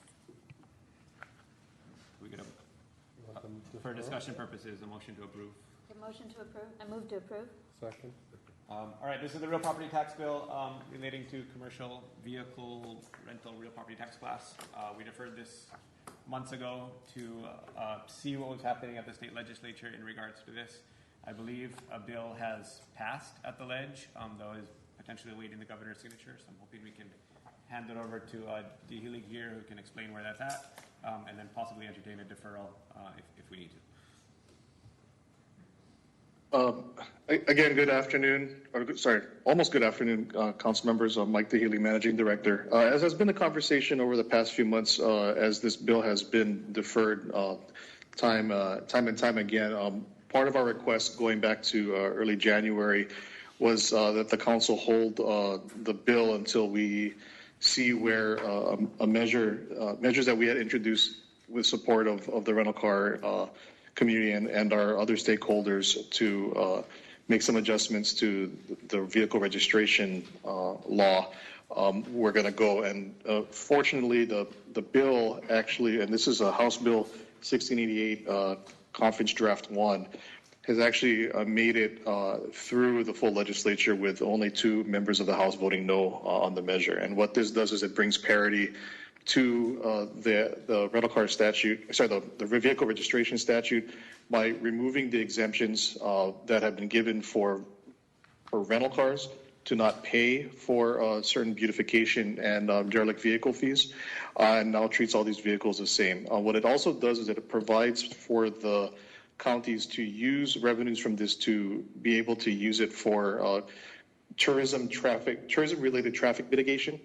And so this, we believe, it was a compromise between all of the parties that have been in dialogue on this as a way to try to address some of the issues regarding our influx of rental car vehicles. And we are awaiting whether or not the governor will be signing it. The governor has until July 12th to sign this into law. And so we would ask that the council defer this particular measure on the table until after its next committee meeting after July 12th for a status report and maybe consideration of the future of this particular measure before you. Okay, thanks, Mike. Members, any questions for Mike? Vice Chair Chalk. Thanks. Mike, can you tell us again the bill number that was passed at the next? Sure, that's House Bill 1688, Conference Draft 1. further questions? Councilor Gowden? Just for full clarity, that would be addressing what we're hoping for out of these companies to assist us here. And if it passes with the governor's signature or no veto, that we wouldn't likely need this bill. That's why we're pushing it out, correct? That's correct. All right. I think the broadest policy consideration has always been trying to do something to address equity in having to deal with what rental car activities are either contributing or detracting from in terms of our quality of life. And so we believe that the dialogue is appropriate to continue while the governor deliberates the future of this measure. And if the governor does sign it into law, our intent is to open up dialogue with the council about amending section 5-2.6 of the Kauai Code, which would be a further implementation of this should it go into effect. And the thought process would be that any deliberations would look at implementing the particular measure as the act takes into effect on January 1st, 2023. If it is signed by the governor. So we believe it's an important topic to keep rolling and discussing about, and that whatever incremental changes we can do to provide better fairness in how rental cars are levied fees and are taxed appropriately, that we would look at that across the board and not provide special accommodations for them. Thank you. Further questions? All right, well, our rules are suspended. Anybody in the audience wishing to testify? Lonnie?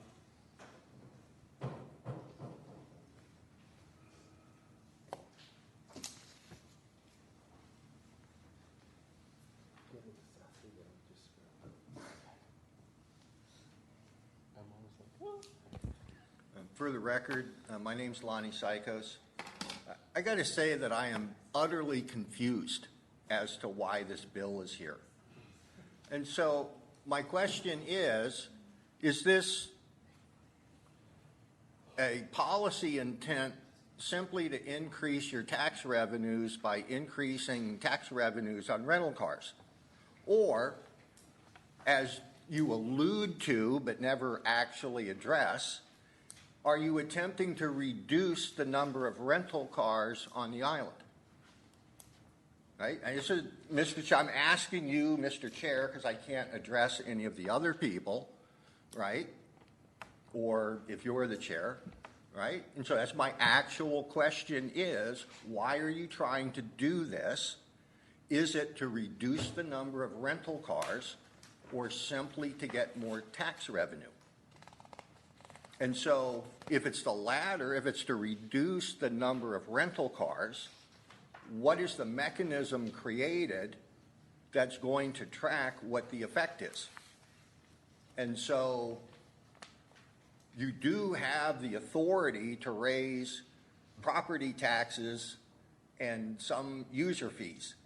And so it is possible to increase the taxes so high that the number of cars rented is reduced.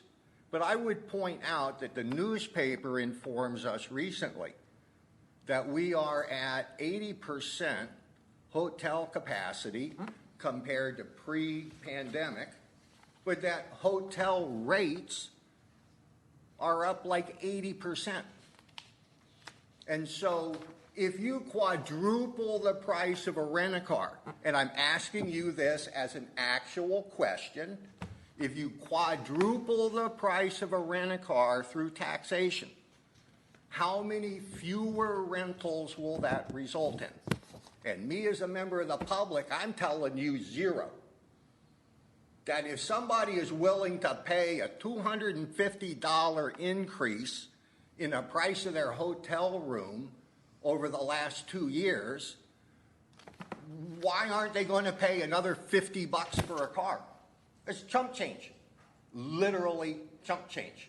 And so I don't understand why this is before the council, right? Because this, apparently is not going to reduce the number of rental cars. And as an exercise in creating revenue, it's a nightmare. Why are you picking on them? They didn't bring the tourist here, the airplane did, right? They're not putting the tourist up in the hotel. They're not feeding the tourist in a restaurant. Lonnie, your 3 minutes are up, but you can come back for another 3 if. You have to. Bruce, do you want to testify?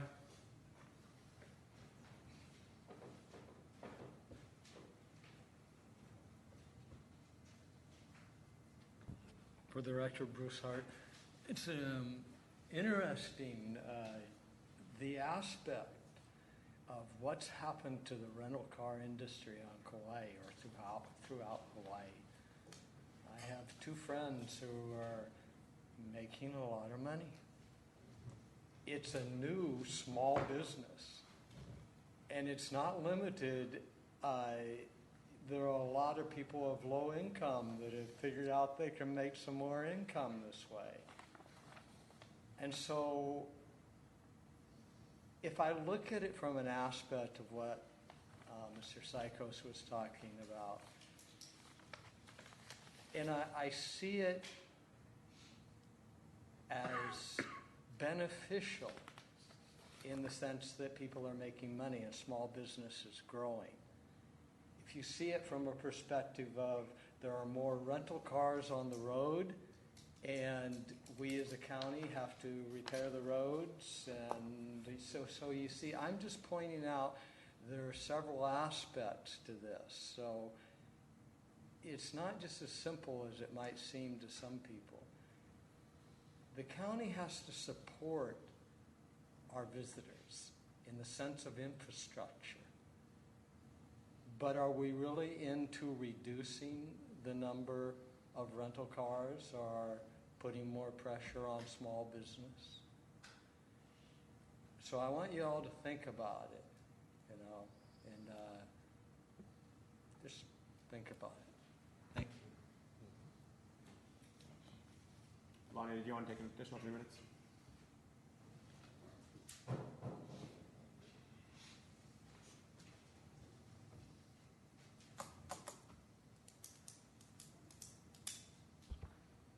For the record, Lonnie Psychos.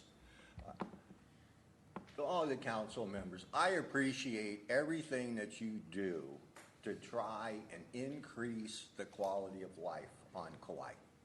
And I realize that these are issues, problems that have taken 30, some, like this rent-a-car thing is like a 40-year issue. Since rent-a-cars and destination tourism arrived on Kauai, it's been an ever-growing issue of too many people, too many cars, which completely blew up because of the pandemic. And then there was like nobody, and we got to see a different reality. And now we're back to the separate reality of too many people, too many everything. And so to blame the rental car company for the fact there's too many tourists, you guys are the ones responsible. I can think back like 10 years ago, and the county council made a big deal about cutting the mayor's travel budget to $1,000 a year.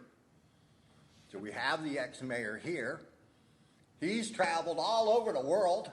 Philippines, how many times? Japan, New York City, Portugal. All on what county money? Economic development. So what did we economically develop? The export of land title. That's the new economy on Kauai. That's our export ag crop is dirt. The title to dirt. Our #1 ag export is our soil. So we, the county council, the people of Kauai, have spent 30 years trying to attract tourism. And by creating visitor destination, we guaranteed that real estate was going to blow up. It's the only reason to create a visitor destination site is to acquire the surrounding real estate and sell it. It's not a global phenomenon, it's a global industry. You can get 1,000 PhDs in this. And so how are we going to address the fact that we chose to attract more people than our island can handle? And blaming a rent-a-car company is like foolishness. Sorry. Thank you. Thank you, Lonnie. While the rules are still suspended, I'd actually, Mike, if you want to come back, and if you could answer, Lonnie was asking about the intent of the bill. And actually Bruce asked, the impact to small, say, Turo users. And for Lonnie and Bruce, this is stuff, we've talked in depth about this bill over the last 6 months ago. So we're rehashing a bit, but I realize we haven't talked about it for a while. So Mike, if you could explain a bit the intent here. Right. Just in response, Councilor, Committee Chair, we had floated over this bill for consideration back last summer. And at that time, you may remember that there was a number of competing measures that had not fared it out or resolved the issue of transient accommodation revenue coming to the county. And in the process of trying to look at addressing that, along with the fact that we had a number of people raising concerns about just what tourism impacts we are feeling on the island, especially after the county had been closed off to most tourism traffic for an extended amount of time. That these discussion points about what we can do or what opportunities do we have to use the tools that are within our bandwidth to try to address some of these societal issues or questions that were coming up as the county started to reopen. When introducing the bill, we certainly concede that the intent was layered among many levels. But as you folks have gone through the deliberations publicly with members of the rental car industry that have testified on it, have received opinions from the county attorney's office regarding this bill, and what it did do is spark dialogue, and that dialogue led to ultimately a willingness to look at some statewide solutions rather than what was potentially within our toolbox as a county to use, but use with the potential that we could see protracted or challenged litigation from our rental car partners. So, I think the process, as legislation often does, evolved in dialogue with our administration to see what could we do to at least provide some solutions that everyone around the table could get and live with at a state level. And that's what we had been over the past 10 months bringing up periodically as this bill has been brought up before you folks, to give you status and to provide that temperature check on where we are, at least with some of the legislative efforts we were trying to do. Again, there's nothing to suggest that any action or legislative action is going to immediately solve issues of traffic congestion or over tourism on island. But the bottom line is, and I think Mr. Psycho did mention, Mike Psycho did mention this. We're trying, and I don't think we should stop trying. And so that's where hopefully the continued dialogue around what may be a future measure, if the governor signs this into law, does invoke or instigate, is healthy for us as a community, and as well as provides us the opportunity to make some incremental changes that bring more parity between laws that provided preferential treatment to our visitor industry, and instead provides parity amongst our residents and our rental car agencies. All right, thank you, Mike. Any further questions for Mike? All right, we will call the meeting back to order here. And before we entertain a motion to defer, is there any final discussion? I have 2 points I'd like to discuss. My first point, Mr. Lonnie, you impressed me, maybe almost too much, But I want to say that I might have to differ with you today on this subject. It's because in the 1970s, when we had put our soil out there, we were in economy that was struggling. We only had sugar. We needed more service industry. And yes, our beautiful beaches and our mountain waterfalls were some of the places we had to exploit so we could build a stronger, resilient economy. We have many people today who depend on those service jobs at the hotel. It's easy to play sideline quarterback after the Super Bowl has been won or lost, Mr. Lonnie. We cannot play sideline quarterback 50 years later and say that we made a mistake when Kunimura was our mayor. The second point I want to make is I'm going to defend our former Mayor Carvalho. I think we all promote our kids to go to the college in the mainland. Arrow, you went. I went. I believe Mason went. Maybe all of you went. We go because we want to broaden our horizons and learn how people do things differently and bring back different aspects of how to do business, how to grow as a human being, how to appreciate the island.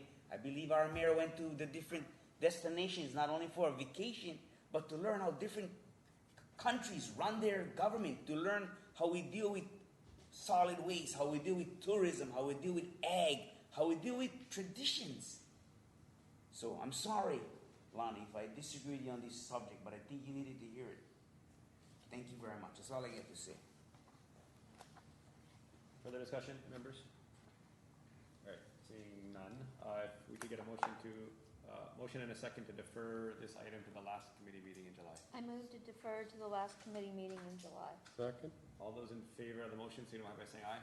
Aye. Aye. Those opposed? Motion is carried. Clerk, could you please read the next item on our agenda? Bill number 2845, draft 1, a bill for an ordinance amending Chapter 5A, Section 5A-11.26 and Section 5A-9.1A, Kauai County Code 1987, as amended, relating to real property tax, tree farm development exemption. Move to approve. This is the real property tax bill related to the. Oh, I'm out. Oh, sorry. Second. This is the real property tax bill related to the tree farm development exemption. We deferred it at the last meeting to give finance an opportunity to talk to some of those potentially impacted. Before we hand it over to finance here for an update on if how those discussions went, Councilor DaCosta, do you want to give a brief intro, or are we? I'll give a brief intro. I want you to know, Councilman Luke Evans, that it wasn't just to give Rico a chance to go and talk to Green Energy. It was because Councilman Felicia and Council Member Kipukai also wanted to defer so they could do some of their own investigations. So I'm excited to hear what they have to say, because that's why we do things, right? We collaborate fruitfully so we can bounce off of each other and grow as a council to make the best decision. So this bill was introduced, and again, it was to get rid of that loophole. I want to discuss with you guys that in 2000, when we did the general plan with our mayor at the time, we did not see burning trees as energy. We did not. This bill was put into place in 1996. In 2000, the general plan recognized the bill for hardwood forests. We only have one hardwood forest on the North Shore, 100-acre forest. I spoke to Big Island Aloha Hardwoods. They said they sell hardwoods like it's going out of style, and they bring it all in from South America. So they rarely plant any hardwoods on their own on Big Island, and the termites enjoy the native hardwoods that we have. And we have no termite treatment facilities to pressurize the lumber, to take care of the termites. So those hardwoods are used for furniture and window trim. The point I'm trying to make is that in 2018, when Mayor Carvalho, you guys passed their general plan, the industry of burning trees was using wood that was introduced in 2008 by Bill Cowring, the Albesia. They set a contract with KIUC. Everything is in place. Today, I would like to see this bill discussed so we could move forward on it. Thank you. All right, with that, we'll suspend the rules. Reiko, just hand it over to you. I don't know if you've had an opportunity to talk to Green Energy or or not, and then we'll go to questions from members.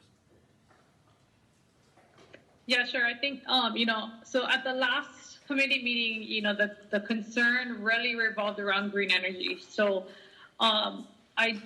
they had submitted that testimony, which was really policy based and didn't really talk about their plans and how it affected them. So reaching out to them, I confirmed that they have no plans for expansion. So they are satisfied with the lands that they have currently operating on Kauai. So really with the grandfathering provision in place, and I think that's in like section 7 of the law, right? It specifically says that those that are already approved will not be affected by this. So having comfort over that, they were satisfied that this bill is not going to affect them at all. And that goes for all the existing 16 tree farms as well, right? They're approved, they're going to live out their exemption for the remainder of their time, and they will not be able to apply again. They would not have been able to, even if we do not pass this law, because they need to be converted to the Ag Dedication Program.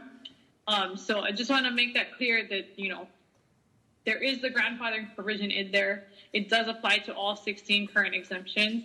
And so none of those 16 will be impacted or affected by this bill. All right, thank you, Reiko. Members, further questions for finance? None. All right, well, thank you, Reiko. While the rules are still suspended, is there anybody in the audience wishing to testify? Is there anyone on Zoom wishing to testify? Okay. We will call the meeting back to order. Final discussion, Councilor Cowden? Thank you, Reiko, for working with them, and I did talk to Green Energy also, and a couple of the big landowners that are under, that have them as tenants on there, and everybody was fine, so I'm fine. What's important to me is that government keeps their word, and that when there is significant investment, especially when there is broad general public benefit, that we don't make policy changes that are unexpected that might impact the general business plan that stimulated it. But you were able to satisfy them.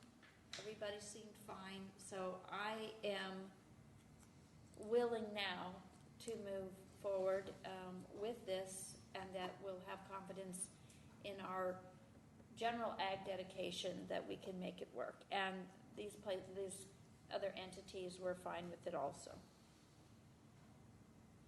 Further discussion? Okay. Councilor Cooley?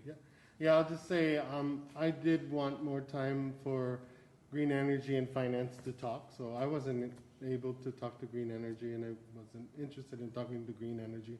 Just wanted to make sure that Reiko and Green Energy spoke, and then Reiko and I spoke, and so yeah, things are a little bit different than what I had thought, as far as they have no plans to expand, and that, of course, as the acreage are coming to harvest, they are transitioning into the ag dedication program.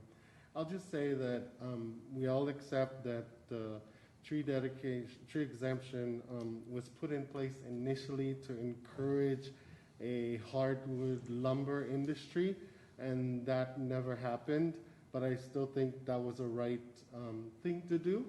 And then I also think that even though Green Energy came about and they were not a lumber industry, I think Green Energy happening and being able to take advantage of this tree growing exemption is a good thing, because Green Energy is a clean, renewable, sustainable energy company that I believe we all support. So that happened is a good thing, I think, for Kauai. And if you ask KIUC, they're helping them get to 70% renewal. So, but I got to a place with Reiko that I understand what they're trying to do, and I do expect to see when we look at the ag dedication that there's other ways of addressing tree farming that they will be included too, much like orchards and what have you. So I will be supporting with reservations. Councilmember DaCosta? Just real briefly, I want to say my point of why I discussed this bill with finance. And 2018 was when our former mayor did the general plan and was pre-COVID. And like Lonnie pointed out to us that, hey, 50 years later, we had sell our soil to tourism. Look the big mistake we did. Well, I'm your ag guy, and so is Mr. Kanashiro. We sit here with a lot of information and a lot of insight to where Kauai gotta be. If I was gonna make a hardwood core canoe and sail the Molokai Channel, I wouldn't ask myself one question. I would go see Mason and I would go see Councilman Luke, because they're the canoe experts. Arrow and I are your food sustainable experts. When COVID had hit, we knew that our island, our state, is in a food security pandemic. We're still in a pandemic of food security. Nobody got the answer. But I tell you what's not the answer, is to incentivize growing trees for energy versus incentivize growing food to consume. So we could be 91 less dependent on the rest of the world. I wanted to level the playing field. Finance agreed, so we could make all ag industries, treat them fairly, and we could put food at the forefront, because that's where we should be. There's no need for energy if you cannot cook nothing on your stove because it didn't come in on the containers, because now with fuel prices, we cannot bring any food in. We gotta be more food sustainable. Thank you. Further discussion? Councilmember Vice Chair Chao. Thank you. Yeah, I'm comfortable moving forward on this bill. I appreciate the time that everyone was afforded, to reach out to potential impacted by this. But at this point, we've grandfathered those. We've moved the date out, which I think is also helpful for those who are interested in looking into this. The ag dedication, I think being able to bring it all together is really what this is about, right? Our ability to help better manage and better manage on a more equal playing field. There's been, there was a discussion earlier about it not being in alignment with the general plan, and I would say that, to that end, food sustainability is also a major part of the general plan, and to be able to put all of those efforts forward is really important.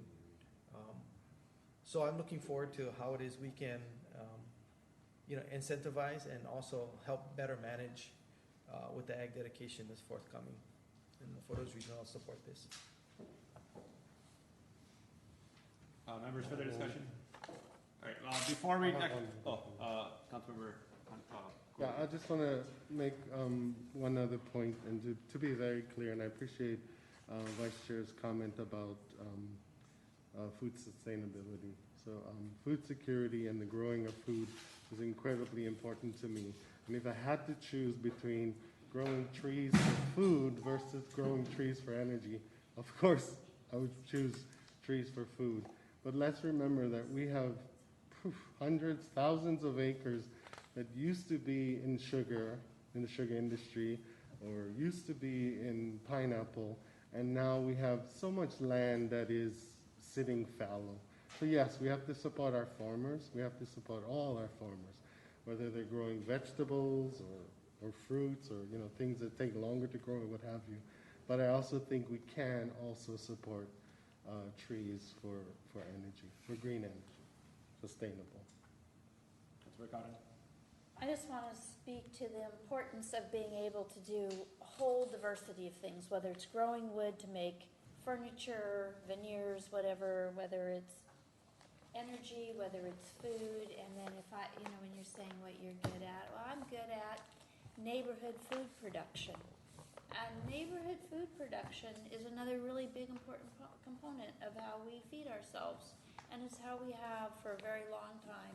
And there's certainly the capacity to do a tremendous amount of food in neighborhood food production. So whether we're dealing with livestock, diversified ag, whatever it might be, I'm happy that we've got a lot of ag land that's looking for an application. And I'm thankful to Finance and my fellow council members who have the highest focus right now on the ag dedication bill, and I look forward to being a part of fine-tuning that. And I'm supportive of this. Further discussion? All right, I will be voting in support as well, with reservations that I think I've gone into detail on the last few meetings about. You know, I feel like the conversation has kind of been carrying through from our wasteland to the orchard to this bill, and I do want to, you know, to respond a bit to what Chair Kaneshiro said about, you know, tax incentives not likely to make or break an operation, right? That there's so many other barriers to farming, and I 100% recognize that. But I do think zoning and taxation are the two best levers we have as a county to try and incentivize things that we want to see more of, or disincentivize things that we don't want to see as much of. Right? We have very wide latitude through both of those.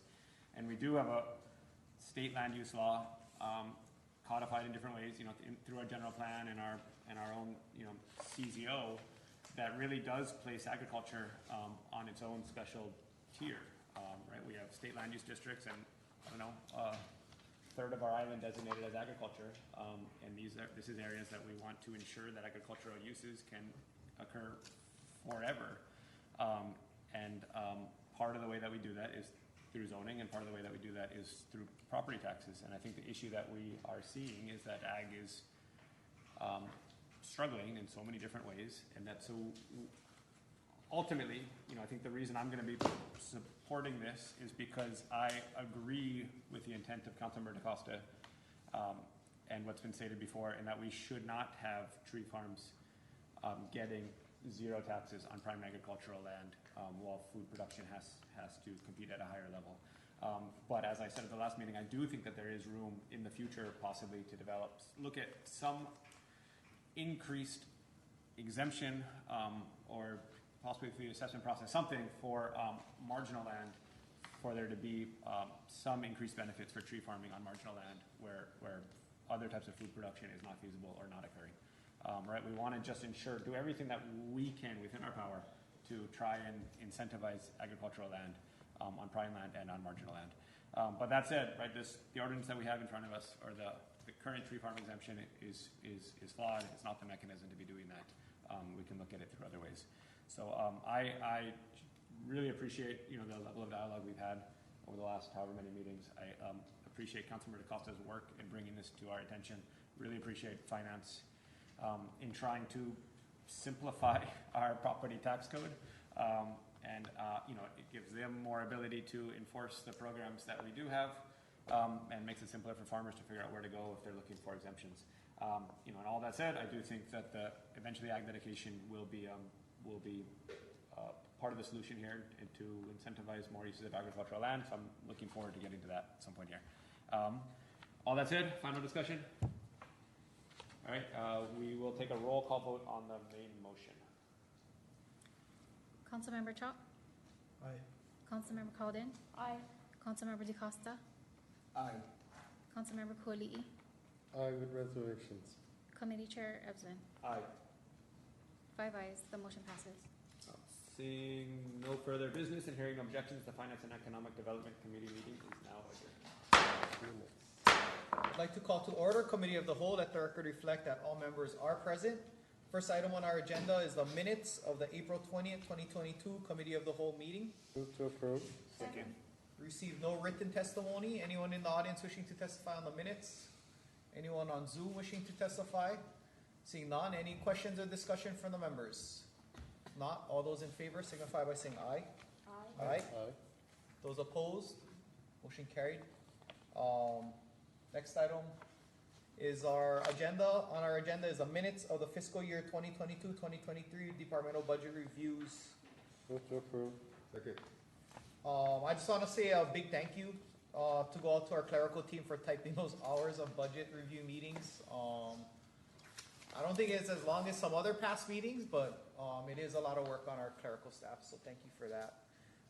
We received no written testimony. Is anyone in the audience wishing to testify on this matter? Seeing none, anyone on Zoom wishing to testify? Any questions or discussion from the members? I'd like to thank our two guests that came. I thought the conversation was fruitful. I learned to appreciate and disagree and learned to articulate better, so thank you. Okay. No final discussion. All those in favor signify by saying aye. Aye. Aye. Those opposed, motion carried. Seeing no further business and hearing no objections, Committee of the Whole meeting is now adjourned and we are done for today. Mike.